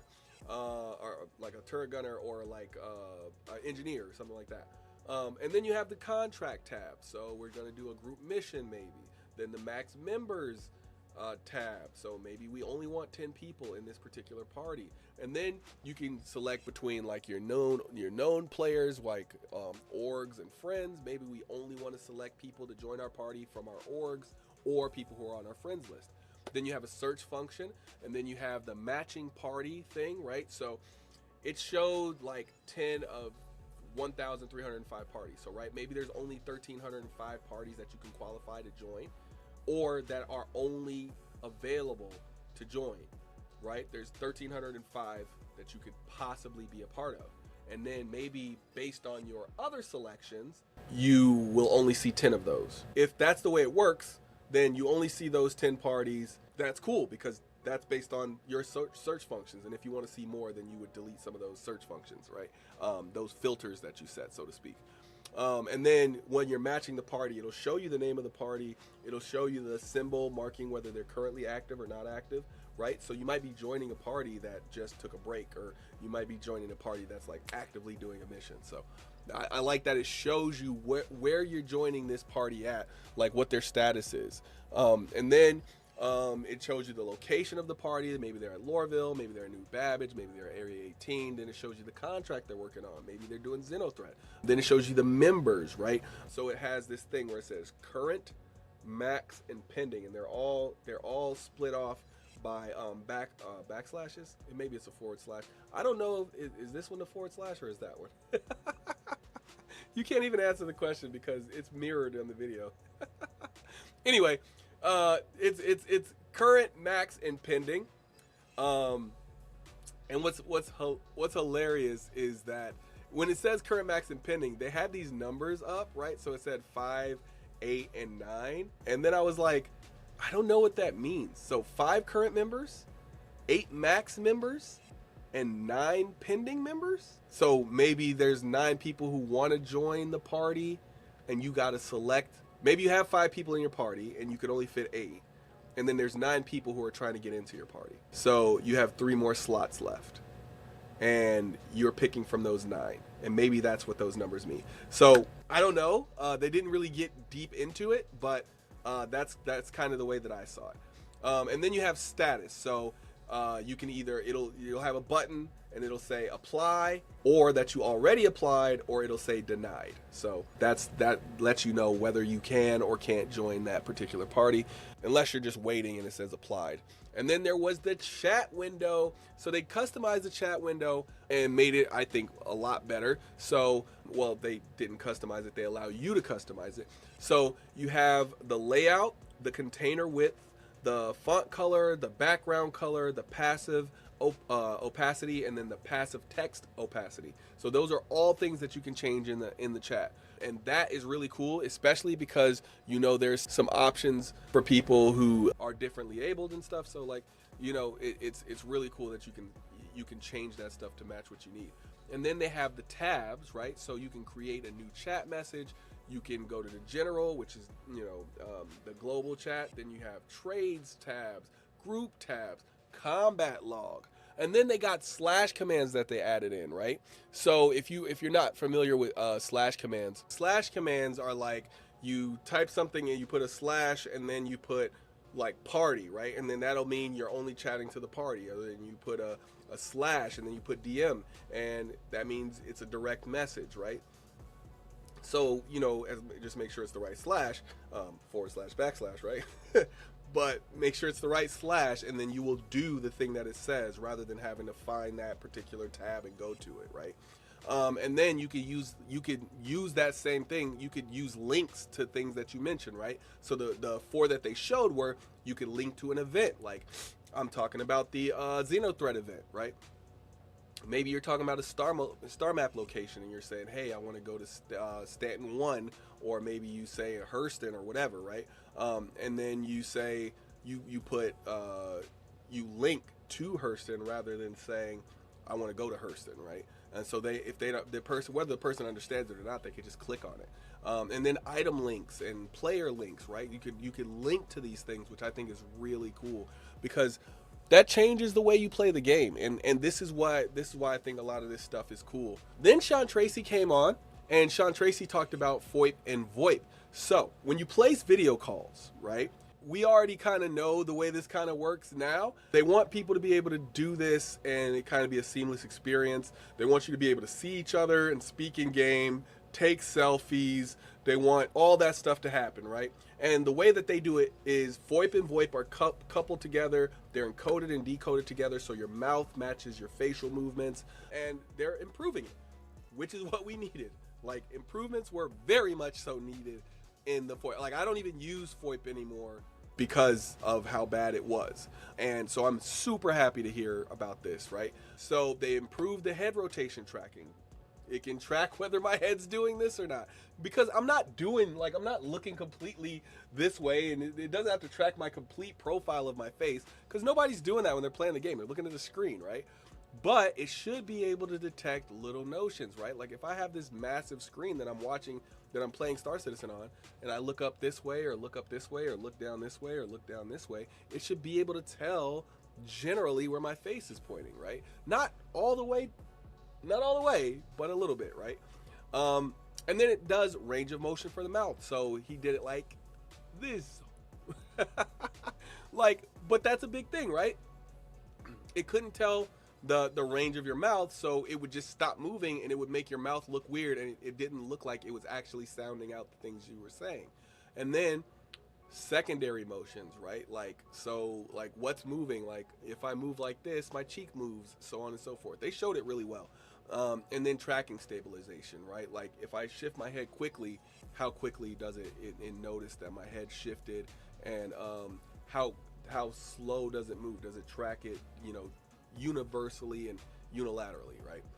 So the improvements were very necessary, but it wasn't just the FOIP. They needed to improve the VoIP as well. So if you didn't know what those were, Face over Internet Protocol, which Sean Tracy coined, and then Voice over Internet Protocol, which I'm not sure who coined. The voice service and server are all getting overhauled anyway, because they're going to have to support more players, but they're going to upgrade the infrastructure as they do that, make sure that there's improved reliability and improved voice quality. They're going to make sure that the transmission and receiving of the voice and face tracking, they're trying to make sure that those all talk to each other, and that there's feedback for it, and they're going to listen to the community. Apparently that's what they said.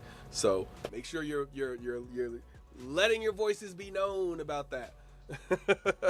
All right, so let's talk about beacons, right? So they did say that they were going to improve beacons. So beacons, trust, and service rating was the next thing that they talked about, right? So this is all still part of that social part of it, right?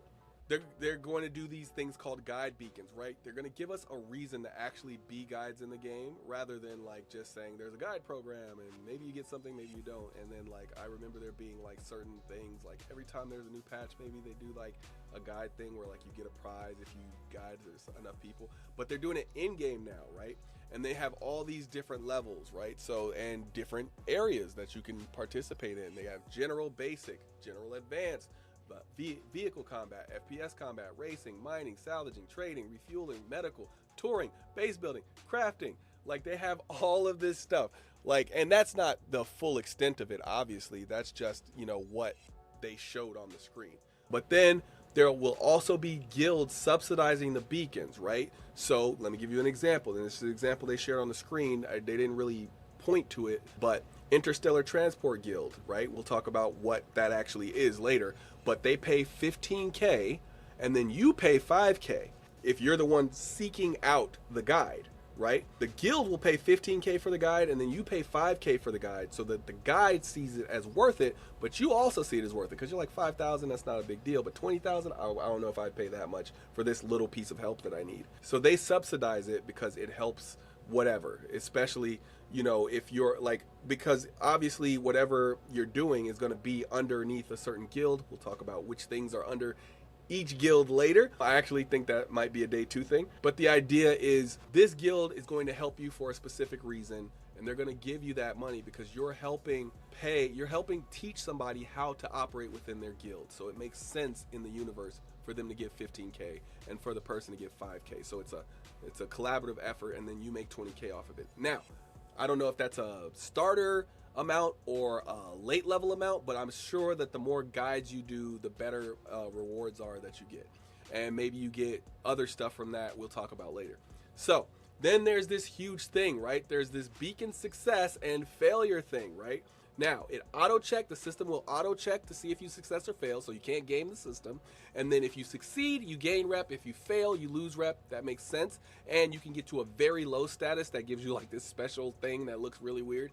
And then maybe like only the most desperate people will try to like actually use you for a beacon. And then there's trust ratings, right? So the trust rating for the beacon, that they look at the last 5 beacons you did, and if it's neutral, it'll be empty. That means it didn't really matter whether you succeeded or failed. Maybe it just ended for some reason that wasn't really bad or wasn't really good. Then there's bad, which will be red, and good, which will be green, right? So if I look at your last 5 and they're all red, I'm not trusting you at all. If they're all green, maybe I trust you a little bit more, but somebody could have just did 5 greens in a row just so they can get to that one bad that they did. So I'm hoping that it's a little bit longer than 5. I would like to see it be 10. I'd like to see their last 10. Maybe that's a little bit too long, but it just seems like it's just another few circles at the bottom there. But if you did 10 green ones just to get to a bad one, then, you know, whatever. Like, most people aren't going to do that. Most people are going to, you know, lose interest before then. But that would be a much better, you know, look, because 5 of them, you know, that's maybe a few hours worth of work, but 10 of them is a lot of hours worth of work just to be able to do one bad one, like to catch somebody who's most likely new to the game because they're using a guide function, and be like, hey, yeah, I'm gonna treat you wrong here instead of teach you. I don't know what you get out of that, but hey, griefers are griefers, haters are haters, you know, so on and so forth. But yeah, and pirates are pirates. You know, maybe it's a pirating tactic that I'm not aware of. I do support pirates. I don't like actually support. I'm not a pirate myself, but I'm saying, like, you know, I support true pirate gameplay. True pirate gameplay is, I happen upon you. I don't want a murder charge. I just want you to give me money, and I don't want to work for it. So I happen upon you. I say, hey, give me money, and I won't shoot you in the face or like destroy all of your stuff. And you say, okay, how much? And then I tell you how much, and maybe it's too much, maybe it's too little. If it's too much, you'll give it. If you probably put up a fight. If it's too little, then it won't be worth my time. It'll most likely be too much, and then you'll either give it to me because you don't want to deal with me, or you won't give it to me and you'll try to fight. That's piracy. Like, that's what piracy is about, right? But the idea is, if I give you the money, you just leave it. You leave it alone, right? And I hope that that's the gameplay that they push. Pirates are there to steal and plunder and take, right? They're not necessarily there just to kill, like, and I think that's what it ends up being, right? And there should be harsher punishments for the killers than there are for the takers, right? More risk to that, you know, because it doesn't really give the pirate anything unless you're an enemy. So anyway, back to player organizations, right? This was a huge part of it, and I want to kind of give it the time it deserves. They talked about organizations, and they said those are going to be different than NPC factions, which are going to be rep based. So you have your player orgs, And then you have factions. So factions are made up of orgs, not necessarily player orgs. These are NPC factions, right? And those are rep based. And then you have guilds. So a guild is a collection of factions, right? So a collection of rep based factions is a guild, right? And then a collection of NPC organizations are a faction, and so on and so forth, right? But I don't know if we'll be able to call it a faction when it's a player org. They talk about that in the day 2 stuff, so I won't get too deep into that. But that all that stuff matters, so remember that stuff. But we're just covering day 1 today. So then there's the org app, right? So in the org app, you can do recruitment. You can request to join. You can see whether your request is pending. You can see if you're already joined, and you can see if your request has been rejected. You can do, and if you are running the org, you can see the date the org was founded, the total membership, the alignment of the org, the language, there's a short description of each org, and this is also available to people who are trying to join the org. And then you can see like the short name of the org. So it'll be like 3 letters or 4 letters that are kind of like show you which org you're in, so to speak. So then there'll be a search function. There will be org filters. So the search function is if you're looking for like a specific org to join, and then there'll be org filters, right? So maybe you don't know a specific org, so you just want to say it has to be English speaking, they have to be non-pirates, they have to be smaller than 10,000 people, and then they have to be focused on, I don't know, cargo, right? So then you put all those things in, and then all of the orgs that meet your filters will be available, right? And one of the cool things I liked is they said you can join multiple orgs. Now be wary, because certain orgs that you might already be a part of might not allow you to join multiple orgs, or certain types of multiple orgs, right? So I know the org that I'm currently a part of, they only allow you to join social orgs. So I'm gonna take their words literally as someone who knows the law pretty well. And they never said anything about, starting an org. They said joining an org. So I'm not joining it if I'm starting it, if I'm founding it. Anyway, going to the summary tab. Next is what they did, and that basically just tells you the events log. It tells you announcement. It tells you all the org information. They have an events calendar they're doing now, so that's going to have the name of the event, the date of the event, the time of the event. It's going to have the type of event it is, and then there'll be a description of the event, of course. And then they talked about this ability to what's called represent an org. Now, this is something that I think is going to be maybe a point of contention for people. I don't know how much, but I can definitely see it being something that people, let's say, take advantage of. So if you're part of an org, right, and you are let's say you're part of multiple orgs, right, and you want to represent one org and you don't want to represent another. But at this point in time, you can only represent one org. And if you've just recently done this, you can't go and represent another. So it's going to be a little time function where you can't necessarily say, I want to switch orgs right now. Because if you just switched, you can't switch back. So maybe you're not supposed to be part of 2 orgs and you were trying to hide that from somebody. And because you tried to hide it, you went back and you were like, oh, boom, I'm going to switch back. But then you see there's a timer and it's 20 minutes, but the people can already see you. So, or they're going to be able to see you in like 5 seconds. And because they're going to be able to see you in 5 seconds, you're not going to be able to switch it in time. And because you can't switch it in time, they're going to find out that you're part of multiple orgs. So, the best policy is to just tell the truth, right? You don't have to worry about that if you just tell the truth. But even if it's not that serious, right? They don't want people to exploit it. So there is going to be it's going to limit the amount of times that you can change which one you're representing. And it's going to limit the time, it's going to limit it based on how much time is in between that. So if you're representing, that's going to enable certain benefits from that org, and those will be set by the org leadership. And then there will be a tag that says which org you're in. So this is the tag that I talked about. This will be the 3-letter or 4-letter tag, and that will show to everybody to show which one you're representing, right? So that'll change. If you're a part of 3 orgs, it's not going to show all 3 of them. It's going to show the one you're representing, and then if you switch it, it'll change to the new one that you're representing, right? And then there will be org alignment. So orgs will all have their own alignment. So if you align with the org, Then you're aligning with a guild, because each org will be aligned with a certain guild. And then there will be a theme and some associated gameplay based on that alignment, and your benefits will improve as the relationship with that particular org improves. So you can switch, but your progress will be reset if you switch your alignment, right? So org alignment is important, and loyalty is kind of rewarded. So there's personal loyalty and org alignment, right? So org alignment, it resets because you have to be with your org.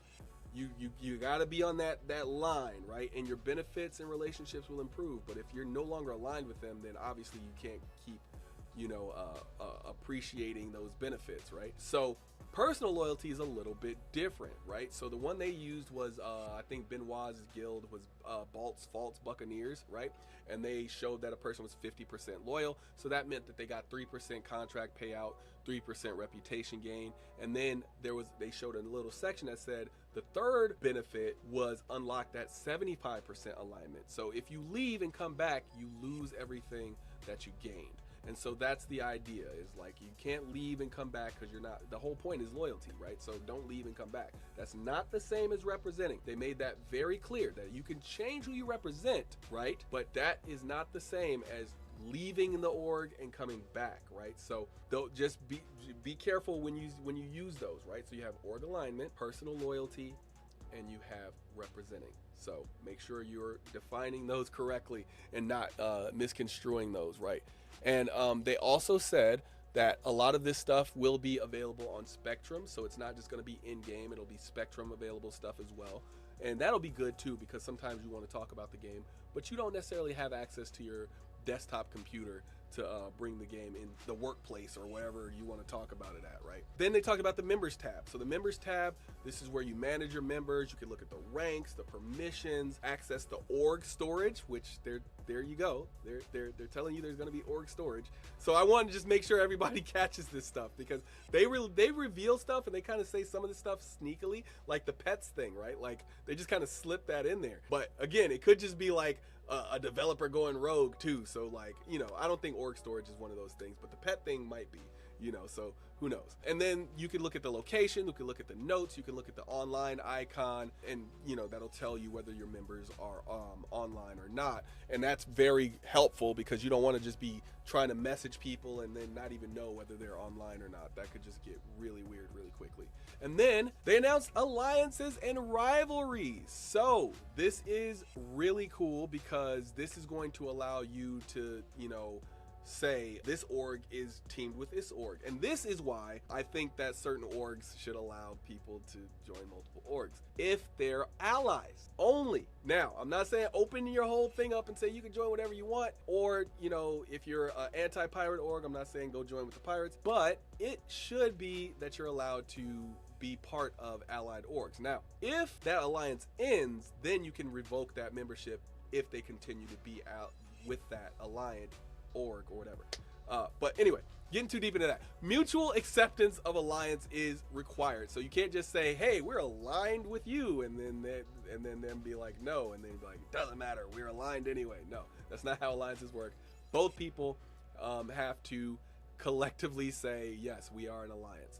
And it only takes one person to break the alliance. So don't be worried, you're not stuck into the alliance if you agreed to it, right? And then allied orgs have an alliance chat, so that means everybody can jump in and all talk to each other in that specific chat. That doesn't mean allies can jump into your org chat. There's a very specific alliance chat room where everybody from both orgs can talk, where nobody else can hear them except those two allied orgs. So then you have enemy orgs, right? So you can put them as a rivalry. That is one way. So if I don't like you, I can just say rival, which is pretty cool. And then rivals get that hostile contact thing, and then they have like different things to let you know. Now there's hostility indicator colors. Now I don't know if these are already in the game. I never really paid attention to them outside of the red ones. Well, I guess the green ones a little bit, but anyway, this is what they're going to be. Neutral parties are going to be white, party members are blue, org members are dark green, allied org is light green, enemies are in red, and if it's not legal to attack, regardless of which one of those they are, it's going to be orange, right? I suppose that would, it's not really any of those because they all have their specific color. But I would say not legal to attack is probably the enemies. If they're not red and they're orange, you're probably looking at somebody that you're not supposed to be dealing with anyway. So there you have it. And then there's org stickers, right? So org stickers are like, you can put these things on your clothing, you can put them on your armor, on your ships, you can put them on, I think I saw containers. I'm not 100% sure I saw containers, but I think I saw containers. I kept looking and I was like, I'm pretty sure that's a sticker on that container. So yeah, but you can put them on a lot of the things in the game. You could change the colors and everything. So just being able to represent your org to the fullest. Yeah, and that was pretty much everything on the social side. So next is the dress to kill portion, and we'll be back for that one. All right, so now we are moving on to the dress to kill section. So this was after a big break. So this was at the 5 hour and 33 minute mark. I think the second of that mark. So this is Nick Piers, who was the system design level 4, and then Armando Lira, who is lead character technical artist. So this was a really cool section, folks, because this is like a lot of the MMO stuff that we kind of take for granted, because you know there's just set classes, right? Like you play something where there's like wizards and then mages, well, wizards or mages, I mean, and then you have like the barbarian or the fighter or the, you know, whatever. And if you play D&D, then you know there's like a lot of roles, right? But this is doing it a little bit differently with specializations. So they're not classes, they're not limited. It's only for the armor you're wearing, right? So you could still do other things while you're wearing these clothings and armors, but it gives you like a little bit of MMO min-maxing. So you can determine your play style for that particular day based on what you want to wear, or multiple times of the day if you want to change it, you know. And then you could work through the universe to find all the gear parts and blueprints, and we'll talk more about blueprints later. Actually on day 2, I think day 2 is where we get into the blueprint stuff. And then you can't buy them all from the store, right? So it's not like all this stuff isn't gonna just be like, oh, I'm just gonna go buy it all, right? Armor and clothing, you can mix now, so you can have this whole like armor and clothing mixture, and maybe it gives you some of this, or maybe it gives you like some of the good stuff from the armor, or you're just putting the clothing over the armor, right, just to make it look different, right? Because I don't think they're gonna have that traditional system, which I was kind of hoping they would. I was hoping they'd have that system where you could kind of like wear the armor and then give it the stats of another armor you found, so then you could always just have the exact look that you wanted. But I don't think they're gonna go for that. I think they're gonna be like, well, you can wear the armor under some clothing or something like that. But I do really appreciate the stat thing where you can choose the look and then you just transfer the stats. So hopefully they have a function like that. They haven't announced that, but I would love for them to have something like that. But either way, even just having the armor and being able to put clothing on it or around it or over it, or putting clothing underneath it, I think that's really cool. Like that they know that people are going to want to mix those two things. And clothing will have some specializations too, but mostly we'll be talking about armor. And I think the word that they're calling, you know, they talked about star cloth in one of the previous Star Citizens, and this one's called star wear. So star wear is essentially customizable gear. So like they said, you know, clothing on armor and armor on clothing, or just no clothing at all if you're one of those people. And then dynamic functioning of the clothing, right? So each clothing, each gear, it has a purpose and intent for each piece of the clothing. It's to keep you warm. It's luxury. It makes you look like a VIP or whatever, right? And then some clothing gets a modest armor value. So obviously there will be certain clothing that it's so close to armor that it looks like it should have armor value, and they're just going to give it that modest armor value. Now, it's not going to be as good as like traditional armor, but yeah, it'll have some limited armor values, right? And then I can imagine and the distinction between clothing and armor matters, right? And I'm going to talk about that in here in just a little bit. But the armor is adjusted for specific uses, and so will the clothing kind of be this kind of more open thing, right? And so let me talk about the types of armor, and specifically the leader, which uses civilian clothing. Now, like I said, civilian clothing can have some armor value, so don't think that the leader is just out here not wearing anything with armor protection, right? It just means whatever they're wearing, the armor protection is going to be a lot less than all the other people of the crew, but it's for a reason, because when you're wearing clothing, you have access to certain things and you have full mobility. So let me give you what they said. So you can equip primary weapons and access restricted areas while you're wearing clothing now. So you'll have little attachments for your guns and stuff like that just on your clothing without having to put on armor. You'll be able to conceal small weapons in your clothing. And then they introduced the PMSAGE score. And from now on, unless they add some more letters in there, we need to call this something. So I'm going to go with PMSAGE, your PMSAGE score. So now when you walk up to a person and you're asking them about their clothing or their armor, you say, what's your PMSAGE score? And then they'll tell you. And then it'll be a collection of 6 numbers, right? 153000, right? That's what it is for civilian clothing for the leader, right? Let me talk about what PMSAGE stands for. So PMSAGE stands for protection, that's the first one. Mobility, that's the second one, that's PM. Then SAGE, right? So S, right? That's your stealth score. A is your active scan. G is for your G-force resistance, and E is for EVA. So PMSAGE, PMSAGE, that's what they all stand for. All right. So 1 is the lowest, or no, 0 is the lowest, and then 5 is the highest. All right. So as far as what people can have. So the leader wears civilian clothing. They can equip primary weapons, access restricted areas, conceal small weapons in their clothing. And their PMSAGE score generally for civilian clothing is 1 for P, 5 for M, 3 for S, and then 0s for the rest. So that means they have a protection level of 1, which means it's not 0. They have some protection, but it's very little protection. They have M for mobility. That they have the highest mobility because they're wearing clothing and not armor. So that would be a 5.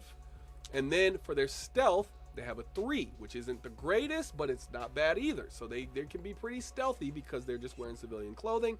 And then they don't have any active scan because that requires armor. They don't have any G-force resistance because they're just a human in clothing. Nothing is providing them resistance, which you would need armor for. And then they have no EVA capabilities because it's just regular clothing. And EVA requires a suit feature. So the biggest suit feature for the leader of clothing, the leader who wears civilian clothing, is the wearer has full mobility on foot and when piloting, and they can access restricted areas. Restricted areas will now be if you are wearing certain gear, or if you're wearing any gear, you may not be able to go into those particular areas. And also you wouldn't be able to conceal any weapons because you're not wearing clothing, you're wearing armor, and all your stuff would be visible, right? So that's the first one, leader. PMSAGE score 153000. P1M5S3A0G0E0. All right? Try to keep track.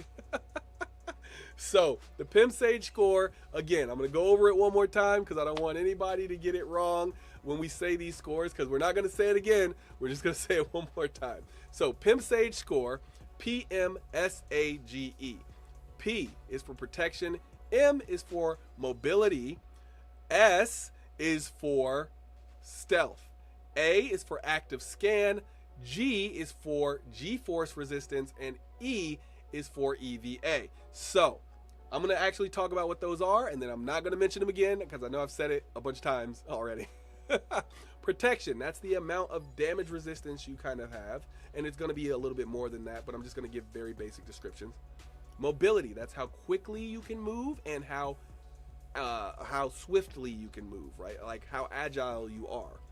Then there's stealth, that's how easy you are to be detected and seen.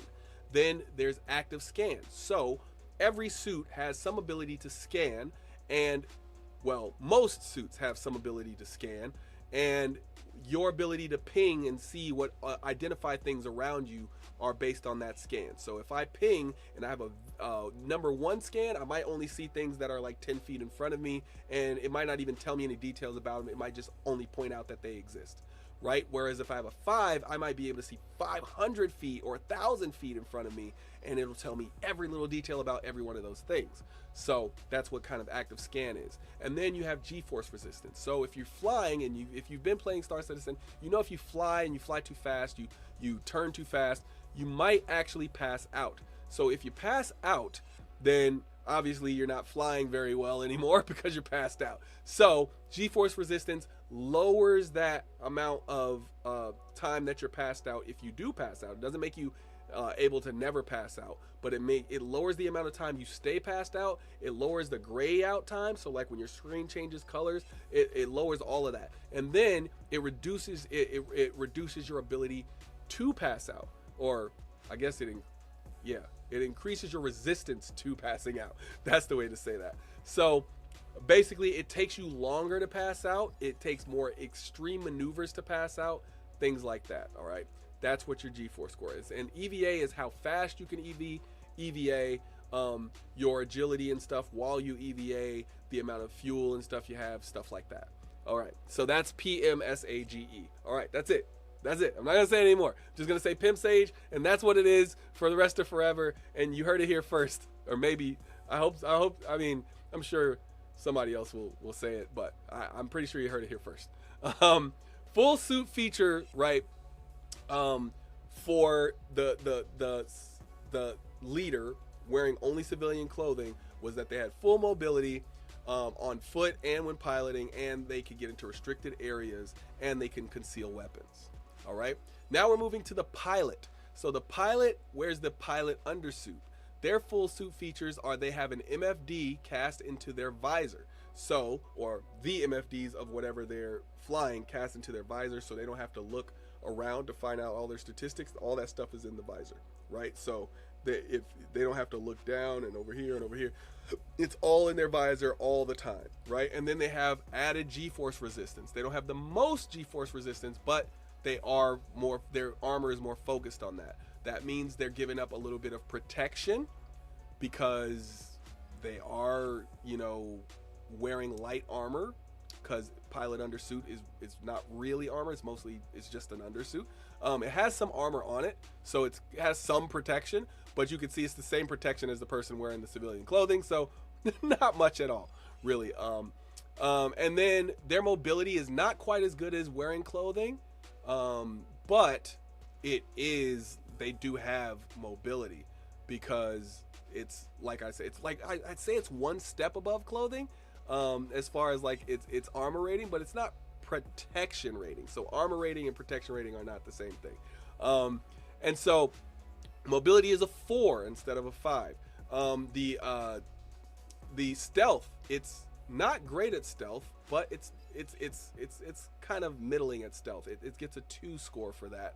And then for active scan, it gets a 2, so it can do it at the basic level, slightly above the basic level, I'd say. And then at the G-force resistance, I already talked about it. It has really good G-force resistance, not the highest though, but its EVA is the highest. That's going to be the best suit to EVA in. You're going to move fast, you're going to have a lot of fuel, you're going to be able to do the most that any EVA person can do in that suit. So you can imagine being a civilian. If you're in civilian clothes, you can't do EVA at all, you can't do active scan at all, so you got to stay your butt in the ship, right? If you're the pilot, you're going to be the one that they're going to say, hey, go EVA and figure this stuff out, right? But you don't have that much protection, so it's going to be like you're probably going to be doing the safer EVA stuff just so you can get it done quickly, right? Then there's the driver, who wears the racing flight suit. Now, this has suit features where it has the best G-force resistance, so more than the pilot. Then it has great oxygen and thermal protection to race when exposed to the elements. So you could just wear this suit, and all those hover bikes that aren't covered, well, now you know what you have to wear when you're in those, because it has great oxygen and great thermal protection, so you don't have to worry about whether it's cold or hot. Put on a racing flight suit, you're good to go. And it has no protection. So wearing a racing flight suit, you are not protected from anything. It has less than civilian clothes. So maybe you might be able to wear civilian clothes under it and give you some protection, but no, I don't think that's even going to be the case, because I think these things are going to have to be kind of, stuck close to your skin. Maybe that might be, I don't know. But it does have a high mobility score. It has the same mobility score as the pilot suit. And then you have the stealth area for it, so same pretty much the exact same as the pilot suit as far as stealth and its ability to do so, but it has no active scanning, whereas the pilot suit does have active scanning. So that is a little bit worrisome because of that. No active scanning in your racing. I don't know. It might not be relevant to your particular race. But the G-Force, obviously that's great. But I think they're going to have to edit these a little bit because it has a 2 score for EVA. And if I compare these two, right? If I compare the PM Sage or Pim Sage score, if I compare those, right? I have better protection in a pilot suit. I have the same mobility, the same stealth in a pilot suit. I have active scan in my pilot suit, which I don't have in my racing flight suit. And then I have slightly less G-force protection and way more EVA. It doesn't add up, right? It doesn't add up. So I feel like they're going to have to change that stat a little bit. Maybe add the protection back, and maybe add a level 1 to the active scan or something. Because right now, I would absolutely wear a pilot suit instead of wearing a racing flight suit, unless I was specifically getting in like the fastest vehicle possible. Maybe if I'm getting in like an Archimedes or a Peregrine or something, then maybe I would wear the racing flight suit. If I know for a fact I'm not going to be EVAing, if I know for a fact I'm not going to be getting shot at, because then everything else kind of is equal, but even the scan thing is still going to be a problem for me. So I feel like they're going to have to adjust that, but maybe they don't. Maybe they don't. I don't know. But I at this point, the racing flight suit seems to be the weakest to me, because of its restrictions. And this is kind of, interestingly enough, it's the same issue I have with most racing ships, is that they seem to be the weakest, but it's only by design. Like, they were made to be that way. But I think it's because they want them to just use this for racing. Don't use it for anything else. Then we don't have to really calculate the numbers. And I think that's okay. Like, that's okay to do, but I'm just going to rate them accordingly, of course. Then we have the Tracker. So the Tracker has the Heavy Hunter armor. All right, and their suit features, right? They have the best active scan for infrared and electromagnetic emissions, better mobility, but less protection and stability. So better mobility, but less protection and stability, so you can get knocked over.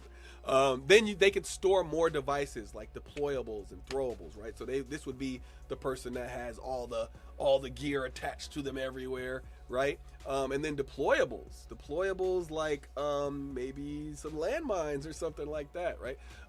So their Pim Sage score is, for protection they have a 4, which is great. You know, a 5 is the best, obviously, but a 4 is really, really good. Their mobility score is a 2, so they're not going to be very mobile at all, but they're mobile enough to where they can get where they need to go, and they're not super restricted. Then there's their stealth. 0 stealth. You're not getting any stealth in the Heavy Hunter armor. None at all. Which I thought was an interesting kind of thing. I was like, the Tracker is the one that doesn't get any stealth? But I guess that, I mean, because it's Hunter armor, right? So I would guess that they would get at least 1 stealth. And you'll see why I'm making that distinction when we talk about the tank armor coming next, which is heavy combat armor. Because I would think that's the one that wouldn't get any stealth, but it does get stealth. So I'm a little confused. But these are just working values for these, so maybe they'll change them later, or they'll realize this later. But if I'm a hunter, I do kind of need to be a little stealthy, right? Like, if I'm hunting, right? I'm just saying, I need to be a little bit, you know. And then their active scan is a 5, of course. That's what the suit feature is. So they're going to get the best ability to see things, right? Which I find that interesting as well. Because if you look at that one, and just remember that score when we go and talk to we talk about the sniper armor, right? Because I thought that was very interesting, seeing the difference between those two. So the Hunter gets the active scan of 5, and then their G-force resistance is 2, and their EVA resistance, or their EVA ability, is 2. So the G-force being a 2, meaning, you know, you can fly in it.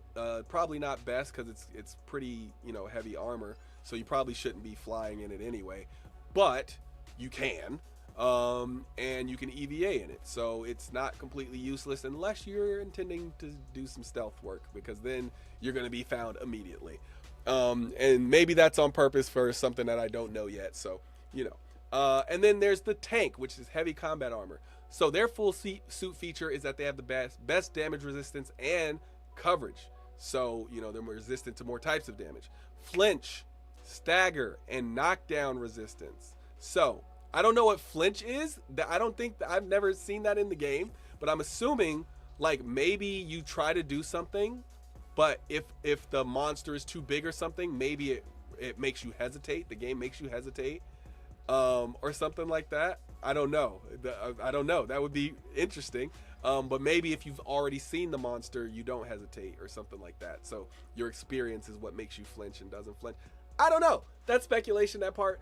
I don't know if that's what flinch will be, but it makes sense. It's an interesting dynamic. Like, hey, the more more experienced you are, the less you flinch. And it gives you, you don't have this little moment of hesitation where somebody might kill you or something might hurt you. And then stagger is obvious. Like if you get hit by something heavy, you would stagger, and if you get knocked down, obviously you gotta get back up. So we get back up again. So it has resistance to flinch, stagger, and knockdown. And then there's no knockdown by small arms. So that's that's a big feature. So like no type of small arms fire can knock you down, and that's really cool. Now, what it loses? Well, let's talk about the Pimp Sage score, right? So the P is 5, right? That's your protection, 5. Your mobility is 1, which I was surprised at. Obviously you can't, I mean, I don't know if a mobility score of 0 would mean that you can't move at all. Or if that would mean you have like basic walking mobility. But I don't know. So maybe 1 is the lowest that particular one can go, because I would assume this one would have the lowest of the low in that. But it has a stealth of 1, which I thought was really interesting. Why does the tank need stealth? That's the one that's taking all the damage on purpose. It reduces the ability of the tank to aggro, if I'm not mistaken. I would rather that this one had the 0 stealth and that the heavy hunter had 1 of stealth, or maybe even 2, because it's a hunter. So that was a little weird to me when I saw the stats up there, but this is why we go through this stuff, right? So maybe CIG put the wrong number up there, or maybe CIG sees this and they're like, hey, maybe you're right. Then you have the active scan. So this has a 3 for active scan, which is like the average amount that it's a pretty good amount, actually. I would say 2 is probably average. 3 is probably a little better than average because 0 exists. So 3 is a little better than average. And then it has a G-force resistance of 1, so not very much. Slight G-force resistance and no EVA. That's what you give up. You give up your ability to EVA once you put on the tank. Now, they're giving me a reason to get both of these, right? Now, I would have said I would just get the tracker. If it had even 1 of stealth, I would get the tracker, the heavy hunter armor, and I wouldn't even think twice about the heavy combat armor, because I'd be sitting here thinking like, the heavy hunter armor has 4 protection instead of 5, which isn't that big of a difference. It has better mobility, not by a lot, but it has at least average mobility, right? And it has better active scan, has the best active scan actually. It has better G-force resistance, and it has the ability to EVA. So why would I even touch the tank armor? Because it has a little bit of stealth, and the tracker armor has 0. And so that's what I'm thinking is the reason why they didn't give it the stealth. But I'm like, you didn't have to balance it that way. You could have just said, you know, we'll give the tracker armor, it'll keep the 4 rating, but maybe, and it'll keep the better mobility, but maybe it gets a 1 for G-force resistance and the tank gets the 2 for G-force resistance. Or it's the one, the tracker loses the EVA and the tank gets to keep the EVA, or something like that. I just think the stealth fits a little bit more with the heavy hunter. But hey, CIG, you know, you do your thing. Sniper. This was probably one of the weirdest ones to me. Not because it's like wrong, but because I thought it was a little weird for me. I get some of it, but some of it I don't.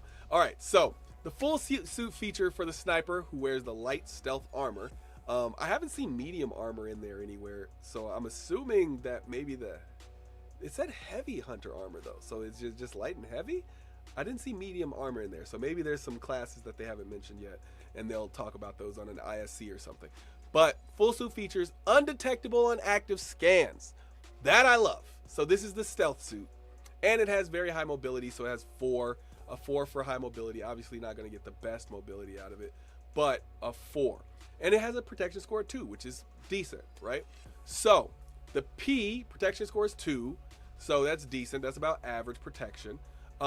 The mobility rating is 4. That's really good. You can move almost as though you're not wearing, like you're wearing a flight suit or something. And then you have stealth at 5, so it has the absolute highest stealth. Now, up to this point, I completely get the score ratings. It's when we get to the next ones that I get a little confused. So for active scan, it has a 1. And I think that's weird. Why does it have an active scan of 1? It should at least get an active scan of 2, because you're a sniper. You have to detect the things that you're going to shoot. That's a little weird to me, that it doesn't have at least a 2 score of active scan. Now, I haven't played the game, so I don't know. Maybe 1 is going to be good enough for a sniper, but it seems a little weird that it doesn't at least have an average score for active scan, because you have to find the things you're going to have to shoot. And you got to do it from far away. You can't get close, because that's the whole point. I mean, you can if you sneak in, but like the whole point of a sniper is kind of stay away. So I don't know. Maybe there's a sniper tracker armor or something that has better. So I don't know. But then you have the G-force resistance score. Now, why are these low? The G-force resistance is 2 and the EVA is 1. I don't understand those at all. I would say G-force resistance should be 3 and the EVA should be 3 for both of those. You don't get any of the other stuff. Your active scan is 1, your G-force scan is 2, your E is 1. It's a little weird to me. And I get there. I think they're trying to like make you switch your armors a bunch. So like, obviously if I want the best protection, I get the tank armor. If I want the best mobility, then I'll probably go in civilian clothes. If I want the best stealth, I'll pick the sniper armor. If I want the best active scan, then I get the tracker armor. If I want the best G-force, I get the racing suit. If I want the best EVA, I get the pilot suit. Right? I get that. So that's not what I'm talking about, right? I'm all about multi-use, right? Like I want to be able to use each suit for a few purposes. And it seems like they've done that, but they really are trying to restrict it to 2 purposes each, right? So let me go back, right? So you have the sniper suit, which is good for mobility and stealth, right? So that's the 2 things that it's good at, right? Then you have the tank suit, which is really good at protection and active scan, right? And then you have, it's not really good at active scan, but it's above average at active scan. Then you have the tracker suit, which is good at protection and active scan. Better at active scan than protection, so it kind of flips the tank, where the tank is more protection, less active scan, and the tracker is more active scan and less protection. Then you have the driver, who, you know, wears the racing flight suit, and they are really good at mobility and G-force resistance, right? So maybe if you're doing a triathlon, you want the racing flight suit because you can get out of the vehicle. You don't have to change your suit. You can get out of the vehicle, run really far, get on a bike, do that, right? You know, so the things where you have to change events, but you have to physically walk to the next event, right? I can imagine that being why it's good at those 2 things. The pilot is good at 3 things, and this is why this is probably going to be one of my favorite suits, because it's good at EVA, it's good at G-force resistance, and it's good at mobility, and it has no 0 scores on anything, so it's able to at least do all the rest of the thing. It's just not very protected. So yeah, the pilot undersuit is, now maybe you could wear the pilot undersuit and then put something else on top of it, I don't know, but I thought that was really cool. So it seems like most people should be popping on a pilot undersuit and then figuring out the rest later, right? So Because it has great EVA, great G-force resistance, and great mobility. That's the number one suit that everybody should have. So if you have only one suit locker, then, well, you should be wearing the pilot suit when you get in. But then you have a suit locker for your secondary thing, right? And then I don't want to skip the civilian clothes. So civilian clothes is really good at mobility and stealth, right? Mobility first, stealth second. Whereas the sniper suit was stealth first, mobility second. So there you have it. So they want each one of these, it seems like, to be good at two things, except for the pilot suit, which they kind of slipped past. But I think you could have a few that are good at three things. And also, this might just be tier 1. So this is all of my comments that I've made about the types of armor were based on whether they were, I'm just seeing how much time we got. Ooh, we're at 2.5 hours of actual recording time now. I don't know if that's what the video will say, but that's how long we've been recording, so we're pushing through. But imagine if all of these scores are based on the tier 0 or tier 1, and then you can upgrade them to have better scores in other areas. If that's the case, then all these scores are acceptable, because then I get it. But if that's not the case, then I have some issues, and I think I've made them very clear. And then they mentioned the That Friend armor, which is like they're just wearing whatever and they don't particularly care about what class or whatever. But I don't think that's like an actual thing that you'll have to worry about in game, so much as it's like, hey, look, we just want to acknowledge that one person who doesn't care about all of this stuff we just talked about. So when we talk about these scores going from 0 to 5, right, on the Pim Sage score, protection is damage reduction, mobility, ability to move, stealth, ability not to be identified by the senses and scans, active scan, ability to scan for things and find them, G-force, ability to not black out or gray screen, EVA mobility, ability to move and speed of movement in space without your ship, vehicle, or a mech. If we think of these scores from 0 to 5, right, think of a 0 as you get none of it, you can't do it, or it's like so minuscule that it's irrelevant. Then 1, let's say, is a 15% ability to do it or get the thing, right? Let's think of this in terms of protection, right? 0 means you get 0 protection, right? No protection at all. The damage is what the damage is. 1, you get 15% damage reduction. 2, you get 30% damage reduction. 3, you get 50%. 4, you get 70%, and 5, you get 85%, right? Now, maybe with some like extra tuning and stuff, some upgrades and stuff, maybe all of those numbers go up, right? So your 5 might end up being 95% instead, right? And that, I mean, I don't think it would ever be 100%, maybe temporarily 100%. Maybe you become invulnerable with some type of upgrade or something for like 5 seconds, which that would make sense in a game like this. But I don't think completely invulnerable forever would make any sense, because then there's no damage to you at all, and that wouldn't make a whole lot of sense. But imagine that now we're talking about your mobility would just be a percentage of how fast you can move, the speed of your movement, and your ability to move, like how fast you turn, agility, things like that. Stealth is like how much more effort it takes for them to see you. That's kind of what that means. Active scan ability. Now it's not a percentage, right? So now 0 means you can't do active scan at all, right? 1 means you can identify things that, now we're maybe talking about distance and data, right? So now we're talking, you know, I can identify at level 1, I can identify things that are within 20 feet of me, and I can only identify what they are, like what the thing is generally. Like, it doesn't tell me any details about it. Then at level 2, I can go 50 feet, and now it tells me a secondary detail about it, or a little bit more. I can identify more things. At level 3, now I can go 100 feet, and it tells me a lot of things about it, but it doesn't give me like unique details that are only perceptible to the best, right? So at level 4, that's when I start to see unique details, right, about everything, and maybe I can go out to 500, right? Maybe I can look 500, I can scan everything within 500 meters.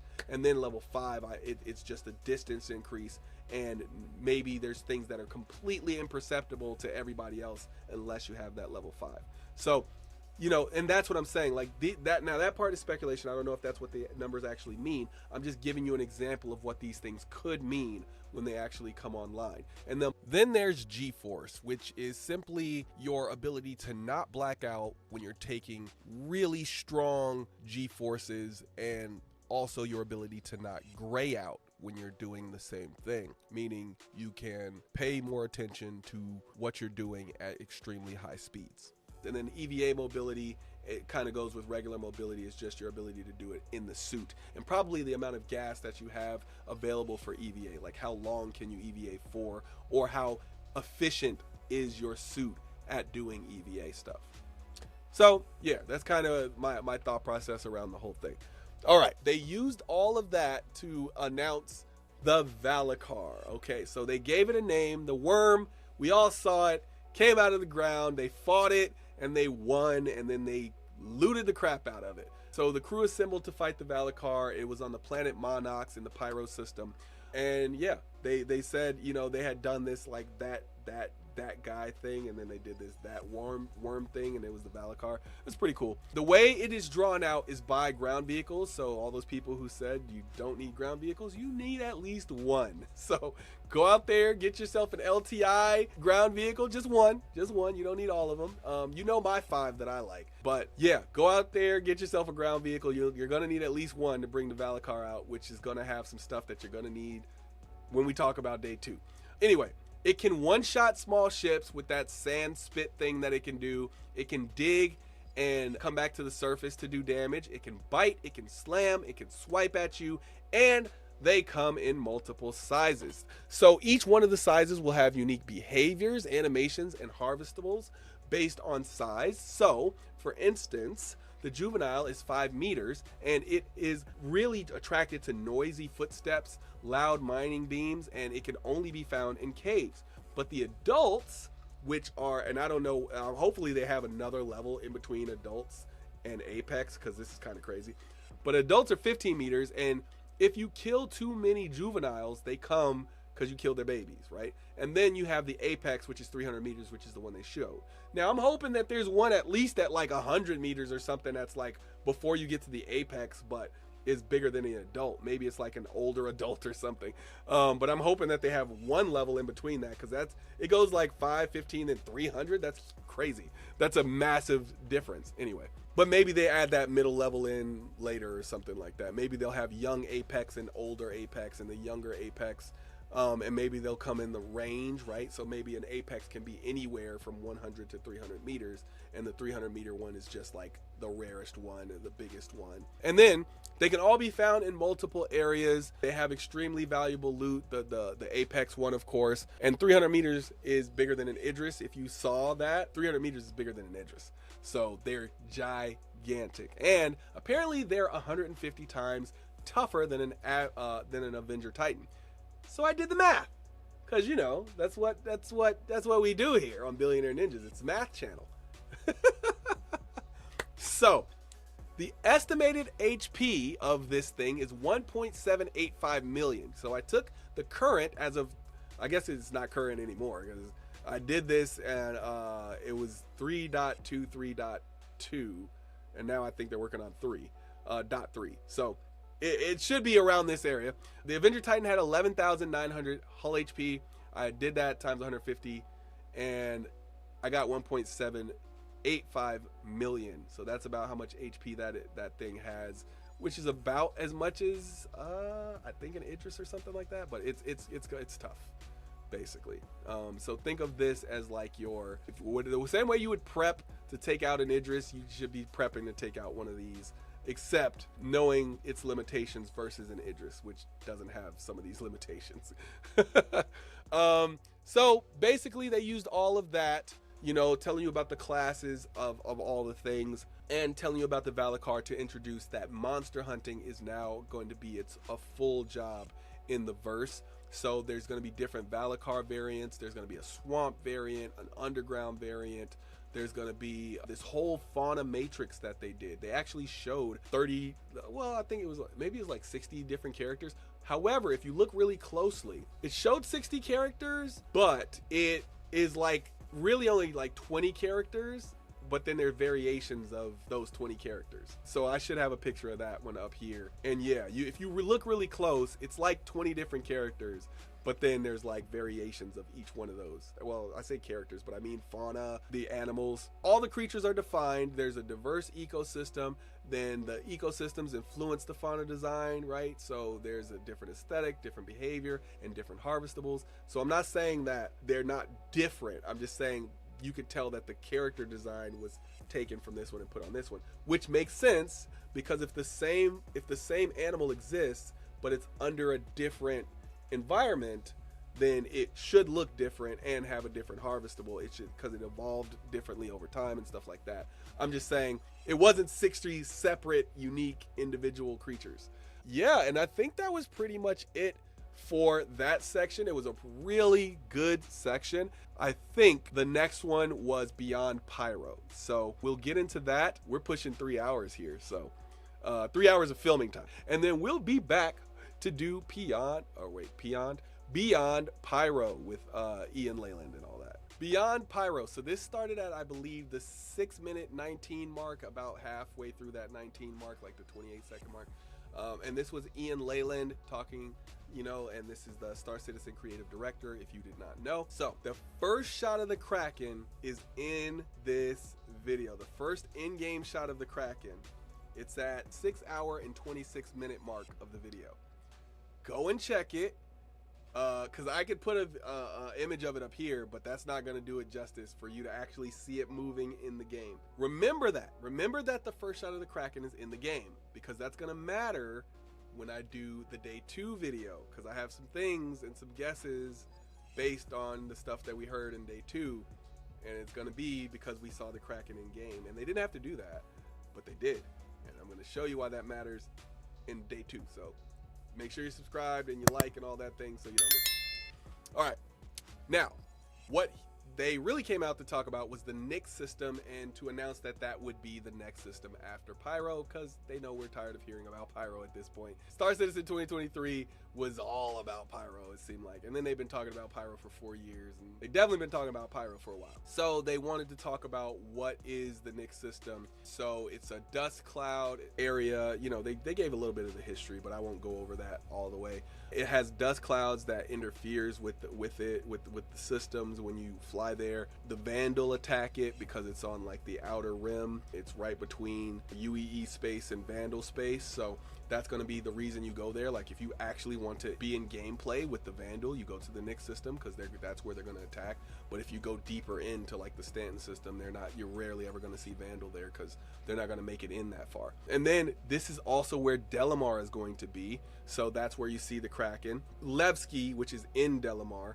And Delamar has been relocated to an actual asteroid in the Nyx system, and it's a 0G location. So 0G locations are a thing now. This is, I think, just going to be the first one, and then there'll probably be more in the future because we know that they're going to have bases inside asteroids and unique PvP gameplay and stuff inside asteroids. So just stay tuned for that. They didn't mention too much more about that except talking specifically about Delamar and Levski. So Levski has improved hangars and improved landing services. The whole series gets priority at external 0G cargo drops. Freight elevators have direct access to cargo decks. So it's just faster everything. Faster unloading, faster loading. And so that's important. Gameplay at landing zones. Okay, if you play Mass Effect, then you know this was kind of the main draw of Mass Effect. Well, one of the main draws of Mass Effect, outside of like your story, the story choices mattering, is that you get to a new planet and you know there's going to be missions. I don't even have to get back in my ship most of the time to do these missions, and that was one of my favorite things. So I'm going to replay Mass Effect. I actually bought the Legacy Edition, and I'm going to play it from start to finish, just so I have that experience, because I never got to do that back in the day. So I am looking forward to that playthrough. Gameplay at landing zones is something we've needed for a while. You need to be able to make money if you completely went broke. If somebody stole all your cargo, stole all your money, whatever, you need to be able to make some money before you even hop in a ship. And I would love for that to be like, even if it's just driving around and collecting stuff, whatever.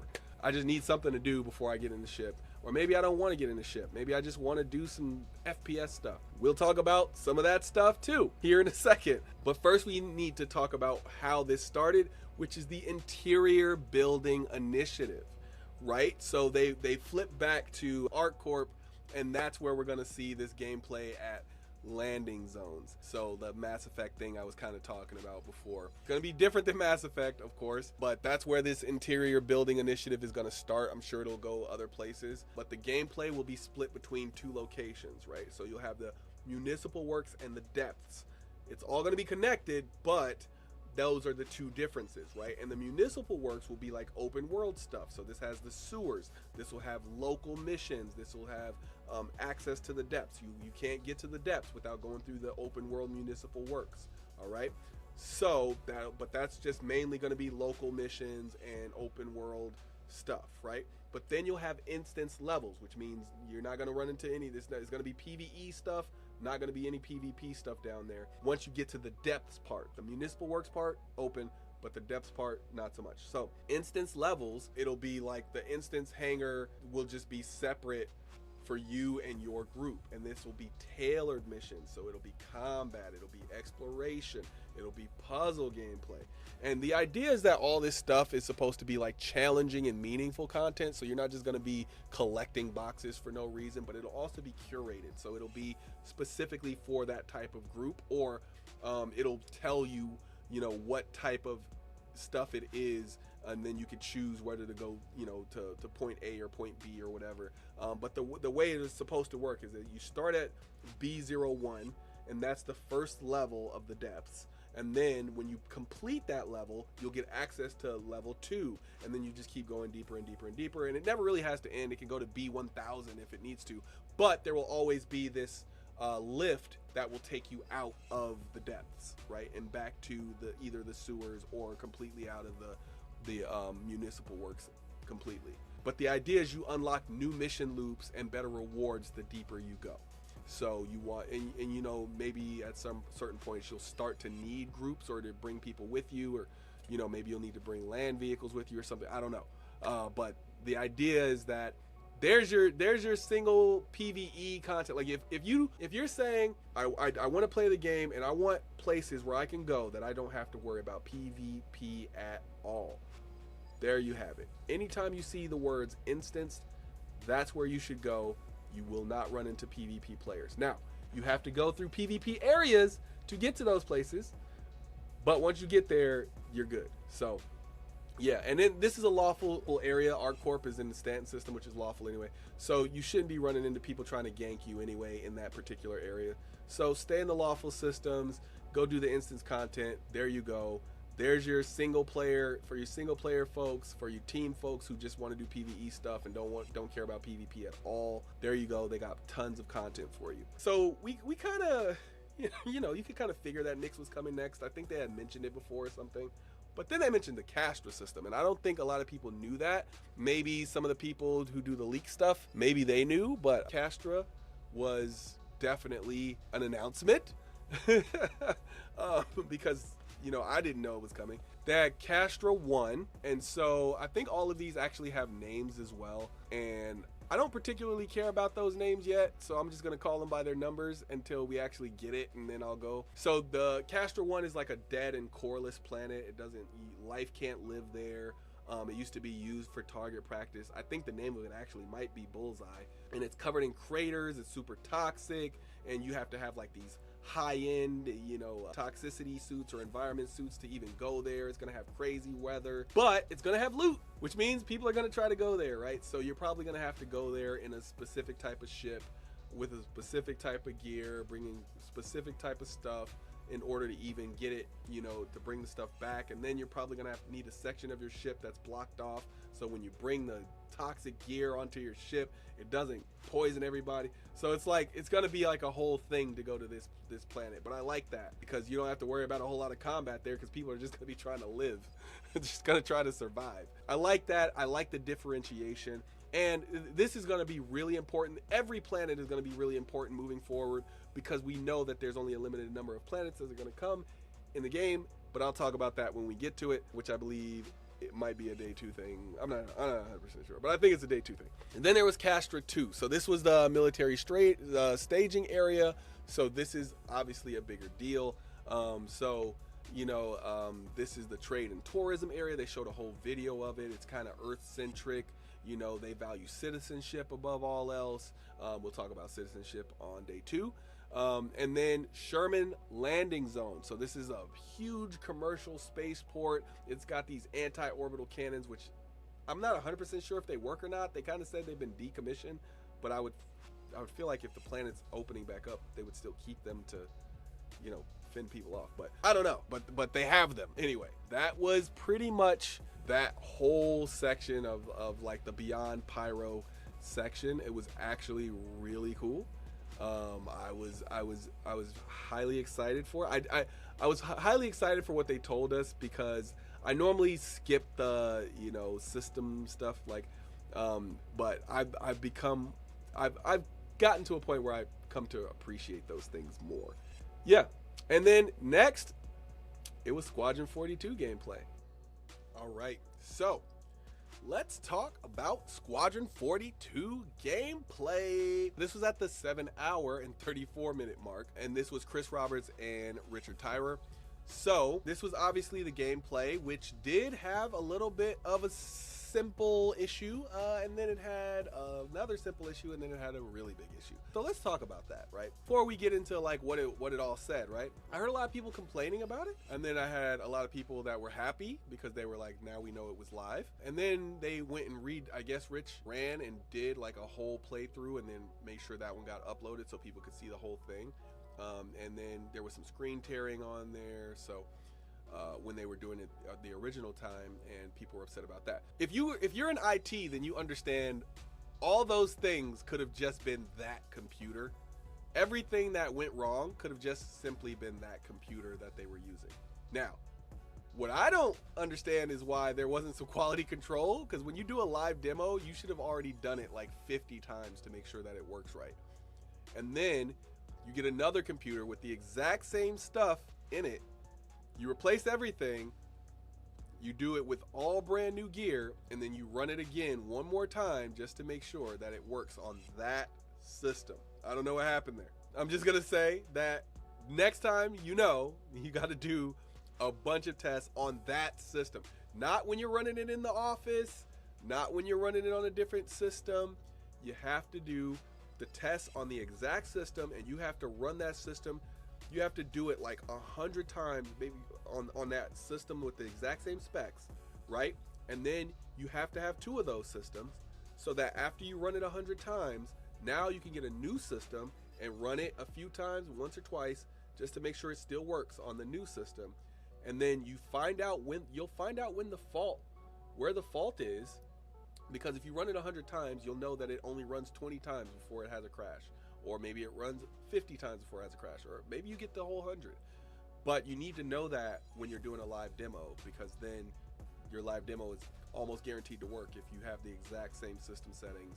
Everything's exactly the same, and all you're doing is just hopping into a new machine that hasn't been beat up, right? Or you could just use the same machine, right? But the idea is that you have to run it 100 times first. And that's the trick to doing live demos. I'm not gonna say where I got my experience from doing that. Just know that it was IT related, and it was in the military and stuff like that. So there you go. Anyway, Squadron 42 actual gameplay. Henry Cavill had to have done some new face animation and voice work, because I don't think that stuff was old Henry Cavill's face. So if you've seen Henry Cavill's face like recently versus like 10-15 years ago when he did this stuff, he doesn't look exactly the same, and you could see like kind of an older face. So I'm thinking that Henry Cavill came in to do some new face animation work. I can't prove that, but I'm pretty sure just from the eye test that's true. And then when you get on, the first thing you see is that there's combat pilot training, right? And so let's go through what those were. There was the single seat combat engagements, there was combat search and rescue, there was troop transport, there was logistical supply convoy training, and then there were 4 tests that you needed to pass. These are in-game tests that I'm sure will be like automatic pass things, but let's go over them anyway. the VX330, which is the physical performance test, the clean physical and mental bill of health test, the clean background check and eligibility for security clearance, and then the DX-334, which is the psychological profile test. Now, I hope they make us actually take those tests, because that would be really cool. Not like full on like messing with your brain stuff, but like enough to where you could actually fail it and then have to retake it or something. Or if you fail it, like they mention it, that they let you in anyway, and they mention it for like the rest of the game or something. Like, bro, you didn't even pass your background check. What are you talking about? Like, I think that would be really cool, because it would make you feel unique to your character. And then there was specialized flight training, right? So they had single seat combat pilot, multi-crew pilot, because if you didn't know, those are two different things. A single seat combat pilot flies a lot differently than a multi-crew pilot. Multi-crew pilots are trying to get their crew's guns on center, or they're trying to get whatever else the other ship, whatever the ship can do. They're trying to get the mining arms, the salvage arms, whatever. They're trying to get that stuff on where it's supposed to go. And then a single seat pilot is trying to get their own guns on target, their own missiles on target, so on and so forth. So if you were wondering what the difference was, right? And then they had recon and intel, and then research and development. So I think recon and intel and research and development, those things are going to be more interesting when we find out more, because I would love to know what the flight training is for the recon, because, you know, is it get up close, or is it stay far away, or, you know, I think that would be really cool to learn. And then research and development, I'm sure, will be more like stuff that we'll talk about on day 2, which is like blueprints and crafting and stuff like that. So then it went on to difficulty levels. So for difficulty levels, it had rookie, which means I've never flown a ship or engaged in ground combat. Wingman, which was I have some flight and combat experience. Ace, I have advanced flight and combat training. And then Legatus, which is I have trained extensively on both the ground and in space. And then there was this custom setting that I don't think a lot of people paid attention to. It looks like you'll be able to set a custom difficulty level. So I don't know if there'll be better rewards for if you're on Legatus versus rookie, but I'm gonna play it on hard anyway, because what better way to learn than getting your butt kicked in the single player campaign, as hard as it can be, to know what to expect when you get to the Star Citizen portion after Squadron 42. So the custom level, unless it's to make it harder, I probably won't use it, but I don't know if a lot of people picked that up, that you could do a custom difficulty level. So I just wanted to make sure I pointed that out. Actually, yeah, I'll probably pop that up on the screen. If I remember to do it, it'll pop up right there just to show you my little evidence. And then you had homeworld selections. This is the part I'm going to pay a little bit more attention to than probably most YouTubers, because I want people to know that the homeworld selection is going to matter. Now, I don't know how much it's going to matter specifically to the story, but it will matter in general, especially once you get to the Star Citizen portion. So let me explain to you why that matters by going through some of the ones that they showed up on the screen. So the Angeli, if you go to Angeli, and that's your, or maybe it's Angeli, I'm going to say Angeli, or Angeli? No, I'm going to say Angeli. So Angeli is in the Croshaw system. It has massive earthquakes, they have great whiskey, and it's extremely heavily populated, right? But that means you're from the Croshaw system. So maybe you run into more contacts or people you know or stuff like that when you go back to the Croshaw system. But maybe you have an affinity for whiskey because you're from there, that specific place, and maybe earthquakes don't affect you. Stuff like that, right? Like there may be things like that that are callbacks to your homeworld selection. So, you know, maybe that stuff matters to you, maybe it doesn't, maybe you'll just role play through it, whatever. Then there's the Van homeworld selection. So that's in the Croshaw system as well, but that's a permafrost planet, right? So it's a tourist trap and winter sport destination, but it's not heavily populated. So, right, maybe you don't like being around people, maybe you prefer colder weather, maybe you're really good at winter sports. That's the stuff that might matter, right? And I don't know if I don't know if any of this stuff will actually matter for the actual Squadron 42 game, but I'm going to go through it just in case you were wondering. Earth, obviously the birthplace of mankind. It's kind of self-explanatory, but I'll just say the biggest thing about this is it's heavily defended by at least 5 Bengal carriers at any time, and it's heavily populated. So if you're from Earth, I have a feeling that in this game, people who are from Earth or born on Earth are gonna, I think Earth is gonna be like the empire, the seat of the empire, right? So it's gonna be like rich people mostly that live on Earth and stuff like that. If you think about any capital city, and like the closer you are to the actual capital, a lot of the times that's the center for everything, unless the capital was changed later on or stuff like that, or it's only the capital because of some historical thing that they just want to keep it that way. But most of the time, if the capital is the true capital, then it'll have like a very high-ranking populace, whether it's through aristocracy, through power, through money, through bloodline, whatever it is.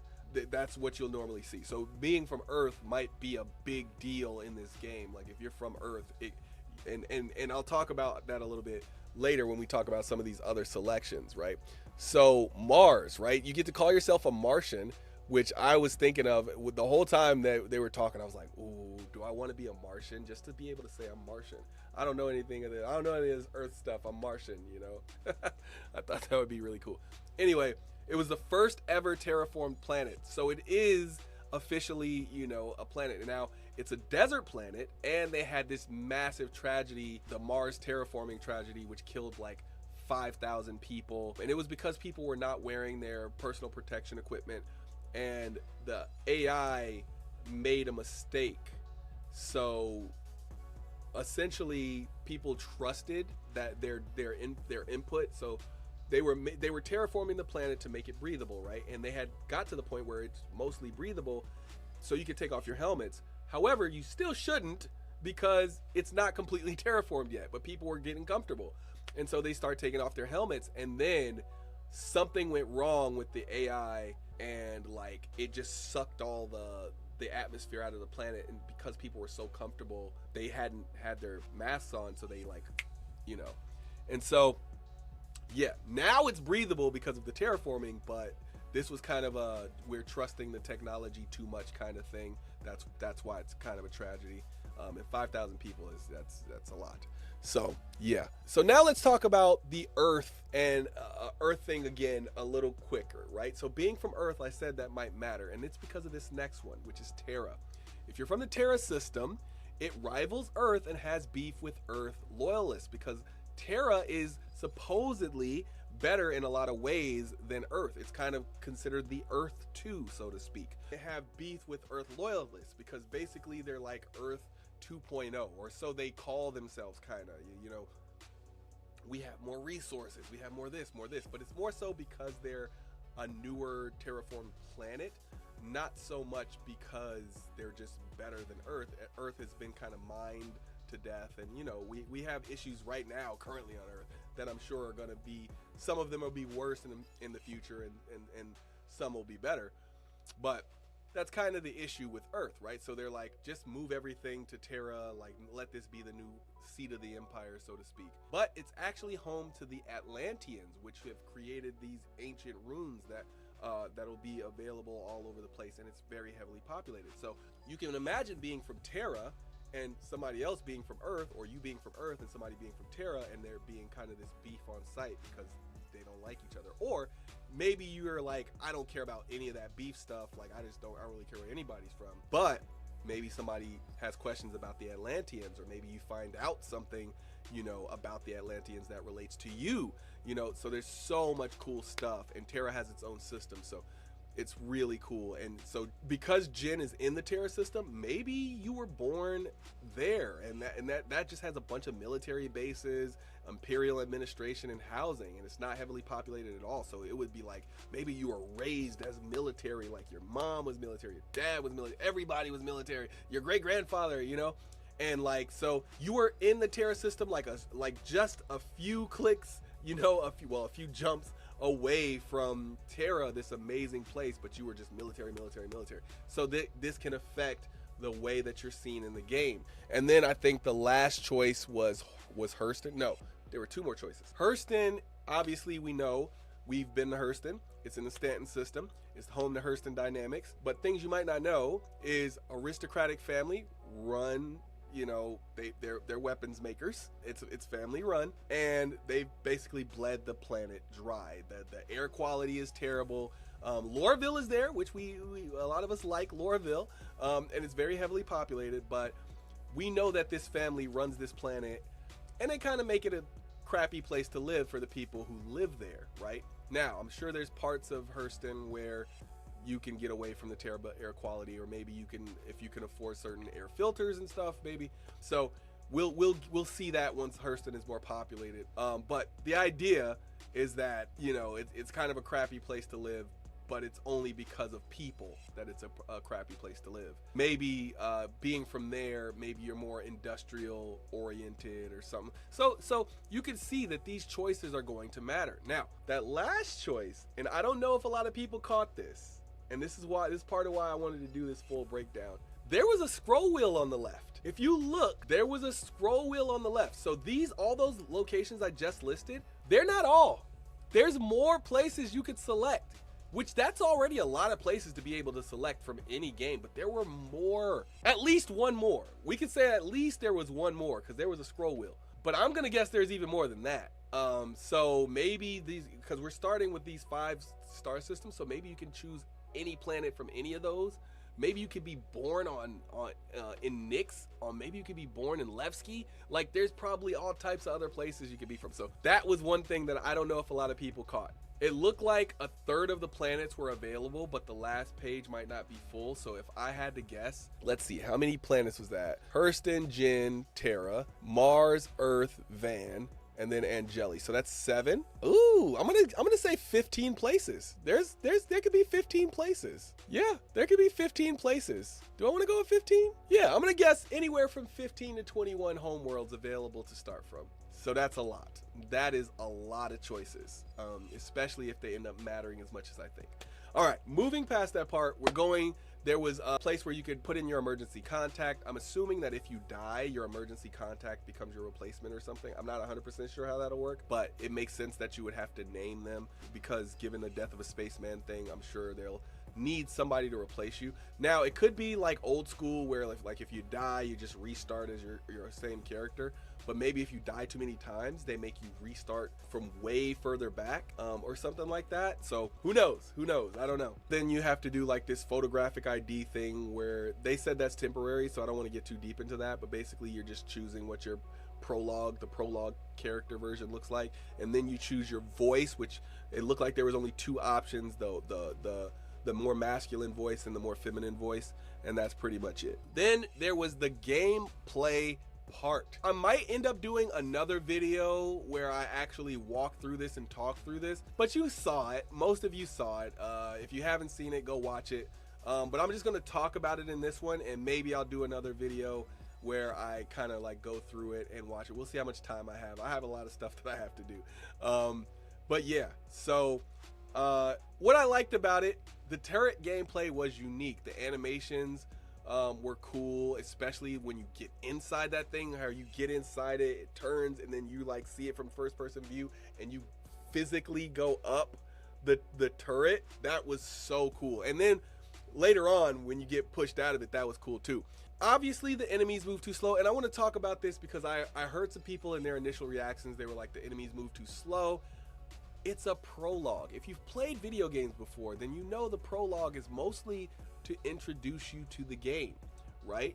Now, they were playing on Legatus, so maybe it could have been a little bit more difficult, but it's also for CitizenCon. Like, they want you to see things happen. They don't want things to be like, you know, like, and then nobody knows what happened. They want people to slowly see the thing happen and then be able to react to it. Like, if I shot a turret and it was like boom, boom, boom, boom, boom, or if I barely was able to hit a ship and it took me 3 hours to beat the prologue, which, like, mind you, when you play this prologue, it's probably going to be 6 hours long or some crazy amount of time, because you're going to fail at it so many times. You're not going to be able to hit ships as hard. They didn't need that for CitizenCon. They got a certain amount of time that they can keep us inside that building. So just treat it like it is. It's just initial gameplay. It doesn't mean anything, like, it doesn't mean that the actual game will be exactly like this. It's initial gameplay for a game that's 2 years away. 2 years away. So I just want to say that because a lot of people were like, it was too slow. It's supposed to be cinematic. It's supposed to be cinematic, folks. This is where I noticed that Vandal laser cutter weapon. Now, I don't know if that's been around before, so let me know in the comments if you've seen that before, but I had never seen that before. So that was completely new to me. And the Vandal Destroyer cut open an Idris and destroyed it in one blow. So whatever that weapon is, obviously you got to get really close to use it, and getting close to an Idris isn't necessarily easy. But if that exists, that is crazy because Idris are super tough.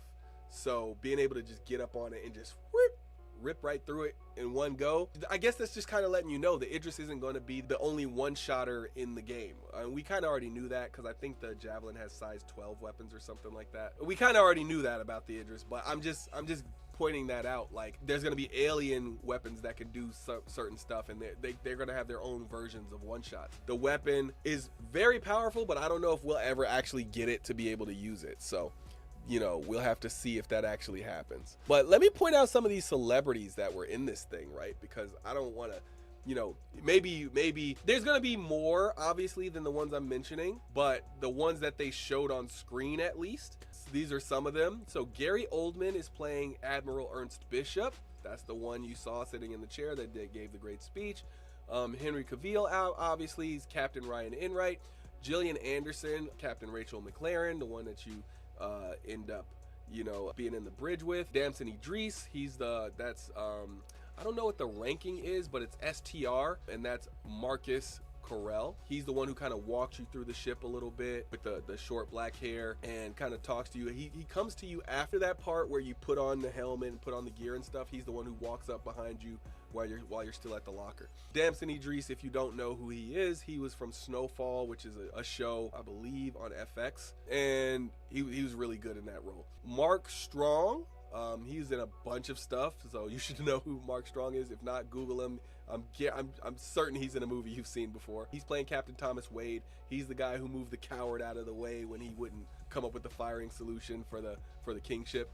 Then Mark Hamill, of course, that's Lieutenant Commander Steve Colton, otherwise known as Old Man. Mark Hamill needs no introduction. Then Andy Serkis voicing is called Thul Okure. And I think he might be the Vandal villain. So he might have been one of the people in the Kingship that was one of those two Vandal in the Kingship that were talking to each other. I would guess that he'd be playing one of the villains in this, and maybe doing multiple voices depending on what their budget was and what he was asking for and stuff like that. And then, of course, Liam Cunningham, who was Captain Noah White. So Liam Cunningham, of course, he's been in multiple things, but most people would know him as the Onion Man from, I think he ended up as Master of Ships or something like that, from Game of Thrones. So yes, the one who, I don't want to give too many spoilers, but you probably should have already seen Game of Thrones if you haven't. There was an explosion with some green stuff, and yeah, he and his son were very heavily affected by that. That's all I'll say. I'll keep going. So the Vandal Super Capital, Kingship, or whatever you want to call it, it has to charge, but it can take out a Bengal in one hit. And that's one of the things that I took away from this. It has to charge. It might take very long to charge. I mean, what they showed in that cutscene, it might be much longer than that, but it can take out a Bengal in one hit. So that means it can take out everything below a Bengal in one hit. And yeah, that's wild. Because I wouldn't have thought anything could take out a Bengal in one hit. I would think it would take, you know, more stuff. But yeah, Bengal in one hit is pretty wild. And so there were multiple Bengals in this fleet, and I just want to point this out. So the Kingship is much bigger than the Bengal. So when we think Bengal, we think, like, we already think of massive ships, right? So I think of the Idris as a massive ship. If you've actually played, you got on an Idris, you know that thing is huge. Then you think Javelin, and you're like, the Javelin is, you know, what, 3 times the size, or two or three times the size of the Idris, and you're like, that's double massive. Then you think the Bengal, which is 3 times the ship of three times the size of the Javelin, and you're like, that's quadruple massive. And then you think Kingship, and you're like, what is it? Is this an entire city? Like, well, it's hard to even like imagine how big that ship is, right? Anyway, they moved on to the massive fleet battle gameplay. Then they had the crashes, of course. So the first one was recoverable, very short downtime. And then they did this kind of debug level select screen, So obviously that's only going to be available to the devs. But if you looked, I paused it on that screen. It actually talks about the things that happen in order. So pre-turret, that was when you were walking around. That was when you did your Moby Glass call. That's when Captain McLaren walks up to you. Then there's the turret, then there's the bishop speech, then there's wave 0, wave 1. Wave 0 is when you're doing the AR stuff, right? Wave 1 is when you first actually start fighting. Then there's defend Krugeri, then there's wave 2, then there's hunter boss, turret finale, damage start, then there's the fire room, damage engineering, damage elevator, EVA, then there's the bridge combat, and then there's the post-bridge combat, which is the part you don't see because of the crashes. But if you go to YouTube, they have that part on there. And the post-bridge part is really big. So then I saw what looked to be like a new Vandal heavy fighter. When one of the Vandal, I want to say commanders, when they did their little handshake thing, and then he's jumps onto the platform and rises to the top and then flies out of the top. I'll put it up on screen if I remember. When they come out of there, there's like 4 weapons on that ship. Now, is that a new Vandal heavy fighter, or is that like just the glaive, the new version of the glaive, and I'm like missing the connection there? It might be, but it looked like it had 4 size 5 weapons, or 4 size 4s or 4 size 5s on that thing, and it looked like it was doing damage as soon as it came out. So I don't know. I could be wrong. It could just be 4 size 4s. 4 size 4s would make a lot more sense than 4 size 5s. But then again, if it's a heavy fighter, maybe it's just really slow and that's its weakness, and maybe it turns like a boat. So I don't know. They could balance it that way. But then we go back to the destroyed Javelin interior. So they showed medical boxes with med pens. The Vandal are seemingly 7 to 8 feet tall, it looks like. Now, I don't know if that's with them standing straight up, or if that's with them hunched, because they might be even taller when they're standing straight up. You ask people to hold the door, and then they fail to hold the door, and then they pop out, and then they get immediately exploded. Just kind of like some quick karma for you there. I love when moments like that happen in stories where it's like absolute instant karma. Then there's fire that kills a guy behind the locked door, and you see that. You see the guy die, so you know, I'm not going that way, right? And then you check your Moby Glass, and the map leads you through B-deck sleeping quarters. Now, the rooms automatically lock down when fire is detected, and that's really cool to know, because that might actually make it over to Star Citizen. And I don't know if it will, but that would be really crazy if it did, right? Like, imagine if, boom, door shuts down. You got to put this fire out, or you're just going to be stuck. So that would make sense. And then there's the personal scanner pings, which I think was really cool. So you check your Moby Glass, it pings the room to reveal all the points of interest, and then it showed that the MFDs are usable, things like that. And when I say MFDs, I mean the MFDs in the ship, not just in the cockpit, not just in the bridge, but the MFDs around the ship are usable.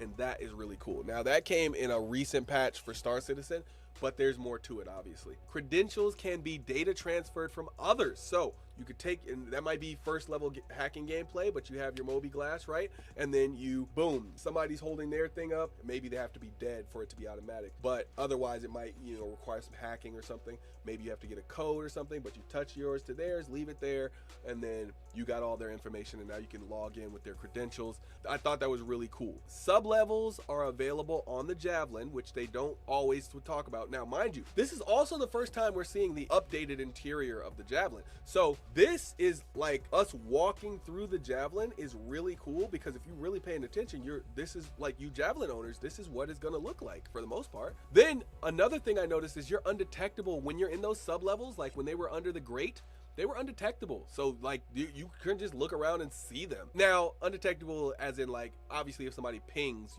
they'll see you under there.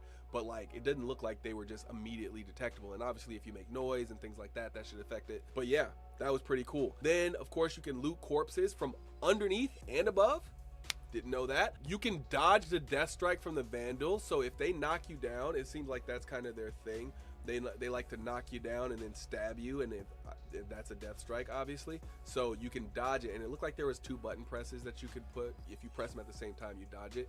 So that's pretty cool. They were playing on Legatus. Rich Tyra was playing on Legatus. So I don't know if all the difficulty levels will have that same gameplay in it, but It could be. And Rich didn't die the whole time, so you got to give him credit. That being said, he probably played this level 50 times by now, so, or at least parts of it 50 times. Anyway, Vandal can throw weapons and are incredibly strong. So that's very important to know, because if you didn't know that and you thought you were just going to run away, you're going to run away and then all of a sudden the blade's going to be through your chest. So they can throw weapons and they're very strong. So they can pick you up with one arm, bump you, and knock your feet away, you know. So I think that's going to be really cool, especially when you look at the suits and armors that we're going to be able to wear, and then you connect that with the Vandal and their abilities, right? Because they can bend metal, they can climb on seemingly unclimbable surfaces. I'm assuming that's with their claws or something. They can like climb up by sticking their claws into it, but they can stick their claws into metal. So that means they're pretty much able to climb anything.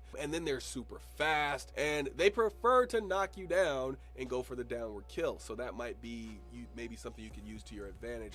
Maybe you know, if you shoot away their staff thing that they stab with their lance, if you shoot that away, then they don't even go for the downward kill. But you know, who knows? But they seem to do a lot with their lance. But they got guns too. They can shoot you, and they're pretty accurate. So yeah. And then they did the whole 0G push-pull thing. And the 0G push-pull thing, I think, was really good, because it showed, like, I don't know if it'll be limited, but from what I can watch, I watched it a few times, it'll let you choose a target for where you will push to, right? So this is not EVA.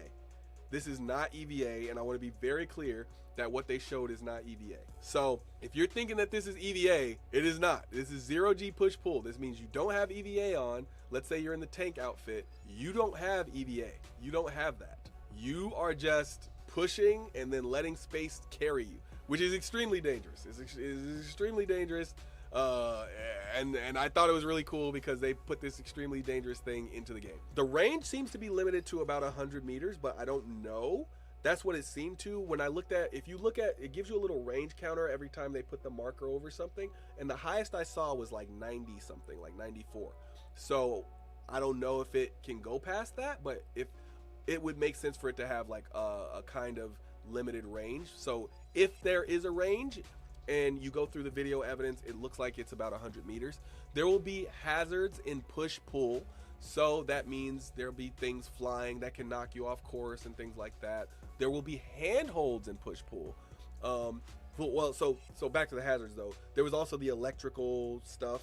So like you couldn't just like, you have to push and pull to those areas, not EVA, because this isn't EVA. But you have to push past those areas. Like, so you can't just push wherever you want and pull wherever you want.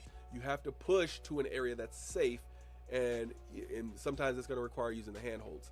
Now, not every surface is available for push-pull, because you can see when they're putting the icon over certain things, they weren't available. So it's not that it's just going to be a push-pull free-for-all. You're going to have to find a surface that has push-pull availability. And then gravity can be restored to end your push-pull, or of course you can put on an EVA suit and start EVAing and controlling everything in that 6 degrees of freedom kind of way. And then you have, you know, the Aegis Javelin Bridge. We kind of know what that looks like now because we had that whole battle in there. I don't know. It seemed kind of small to me. That was my first thought when I looked at it, but I was like, this is probably the older version of it.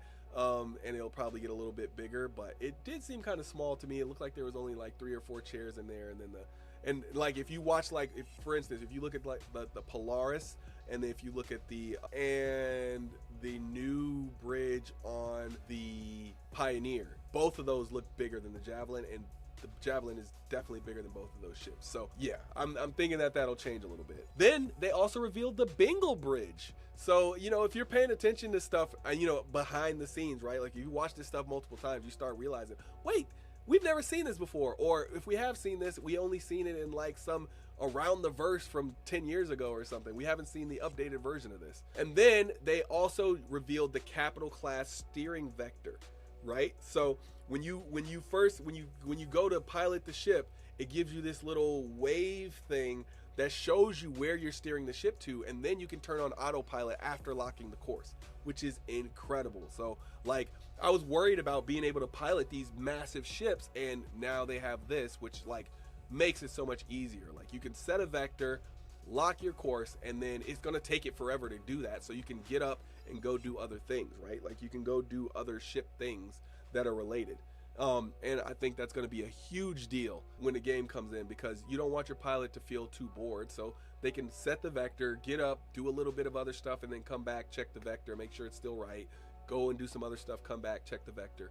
And that's their responsibility, you know, but it allows them to get up out of the seat and do some other stuff. And maybe that could be like hopping in the co-pilot seat and shooting some weapons or whatever. You know, one of the things that they kind of ended on is that player choice matters. And that's why I mentioned the saving Captain McLaren thing, because the ability to save Captain McLaren, I think, like, if it changes the story, that's going to be huge, because that's going to make this single player story worth replaying. Mind you, it'll probably already be worth replaying because you can choose different home worlds and stuff like that, but I would love for there to be a reason to replay it for people who played it, right? So like, if I play it once, I get a citizenship, right? But maybe if I play it twice, I unlock a blueprint, right? Like a very rare blueprint. So they give you reasons to keep doing it over and over again, right? But then, like, if you play, you know, if you maybe you do a speed run, whatever, but if you play it again, you get another blueprint. You play it again, you get another blueprint, right? And it's a very long way to earn a blueprint, but like, at least you're guaranteed to get something at the end, and I think that would be really cool. And the last thing I saw, I think one thing I just wanted to point out, I'm not sure, a bunch of people pointed out, those little spider mining, I don't know if they're mining or what, I don't know what they are, but apparently they can fly. But they look like they got like 6 or 8 arms, and then like they got a little bulb on the back. They look like little spiders or whatever. I don't know what they are, but I saw them in the video, so they're gonna be in the story. So yeah. Woo! Here we are, almost approaching 4 hours of filming. Now, you're not gonna see 4 hours because I'm gonna cut this down to try to make it watchable, but there is your full day 1 breakdown. Full. Woo! Woo! You know, at some point, I might just have to self-proclaim myself as the hardest working man in Star Citizen YouTubery, because I'm putting in work, y'all. I was sick yesterday, and I still did this. So we put in 4 hours of continuous, well, I took some breaks, but 4 hours mostly continuous of putting this breakdown for you, some opinions thrown in there, some speculation thrown in there, and hopefully you can understand what happened at day 1 a little bit better. We're gonna do it all again because we still have to do day 2. So at some point that video will be up here, and then you can just click on that, or this video will lead directly to that one. But either way, maybe you were only interested in day 1 anyway. There's the breakdown. Let me know what you thought. Let me know if I missed anything or if I got something wrong. Let me know the name of that spider ship thing, what its purpose is. I couldn't find it, but I also ran out of time. So there you have it. But yeah, thanks for watching. If you watched the whole thing, man, wow, I gotta put like a code up here or something for people who watch the whole thing. And it's gonna be like a first come, first serve thing. So I'll put like a code up there for like, I don't know, 3 months of something or something, a trial or something. I don't know. I'll put something up there just for like, hey, you watched the whole thing. Then again, somebody might skip to the end of the video and get the codes. I don't know. But anyway, as always, I appreciate everybody who watches. Thanks to all the members. Thanks to everybody who's considering joining. Thanks to everybody who's just watching and has no interest in joining or subscribing. I appreciate you too, but I would like it if you subscribed, obviously. And yeah, and if you're subscribed, think about joining, you know, maybe not. Yeah, and we'll be doing some different type of content, you know, here in a little bit. We got to make a quick return to ship reviews before, you know, IAE to catch up, and then I'm sure at IAE we'll have to do some more of those too, and then we'll restart the whole thing. But we'll reach our 1-year anniversary for this channel on December 4th, and we're gonna do something special. We're gonna do something real special for that. So if you're not subscribed, subscribe now, because if you're not subscribed now, you're not gonna qualify in December. If you're not subscribed now, you're not going to qualify in December. I'm going to say it one more time. If you're not subscribed now, you're not going to qualify in December. We are going to do something really big in December. And if you're not subscribed now, you will not qualify in December. It's going to tell me when you win. It's going to tell me when you were subscribed. And this video should be coming out most likely on the 28th of October. So if you're not subscribed now, you will not qualify in December. So I don't want to hear people in the comments like, what do you mean? I didn't watch that video. I didn't watch it to the end. I can't help you. The prize is incredible. It's our 1 year anniversary, so it has to be. And I just want you to know you're not going to qualify if you're not subscribed now. So this is for the people who have been subscribed for a while. It's a shout out to them. It is a prize that is earned more so than just randomly won. So if you've been watching for a while, this one is for you. All right, this one is for you, and it's gonna be special. I'm gonna announce the rules and stuff for it and stuff, but I'm telling you that the first rule is coming out now. If you're not subscribed, you're not gonna qualify in December. And if you try to subscribe and then unsubscribe and then subscribe again, it's not gonna work. Anyway, that's it for this one. I'll see you in the next one. Peace.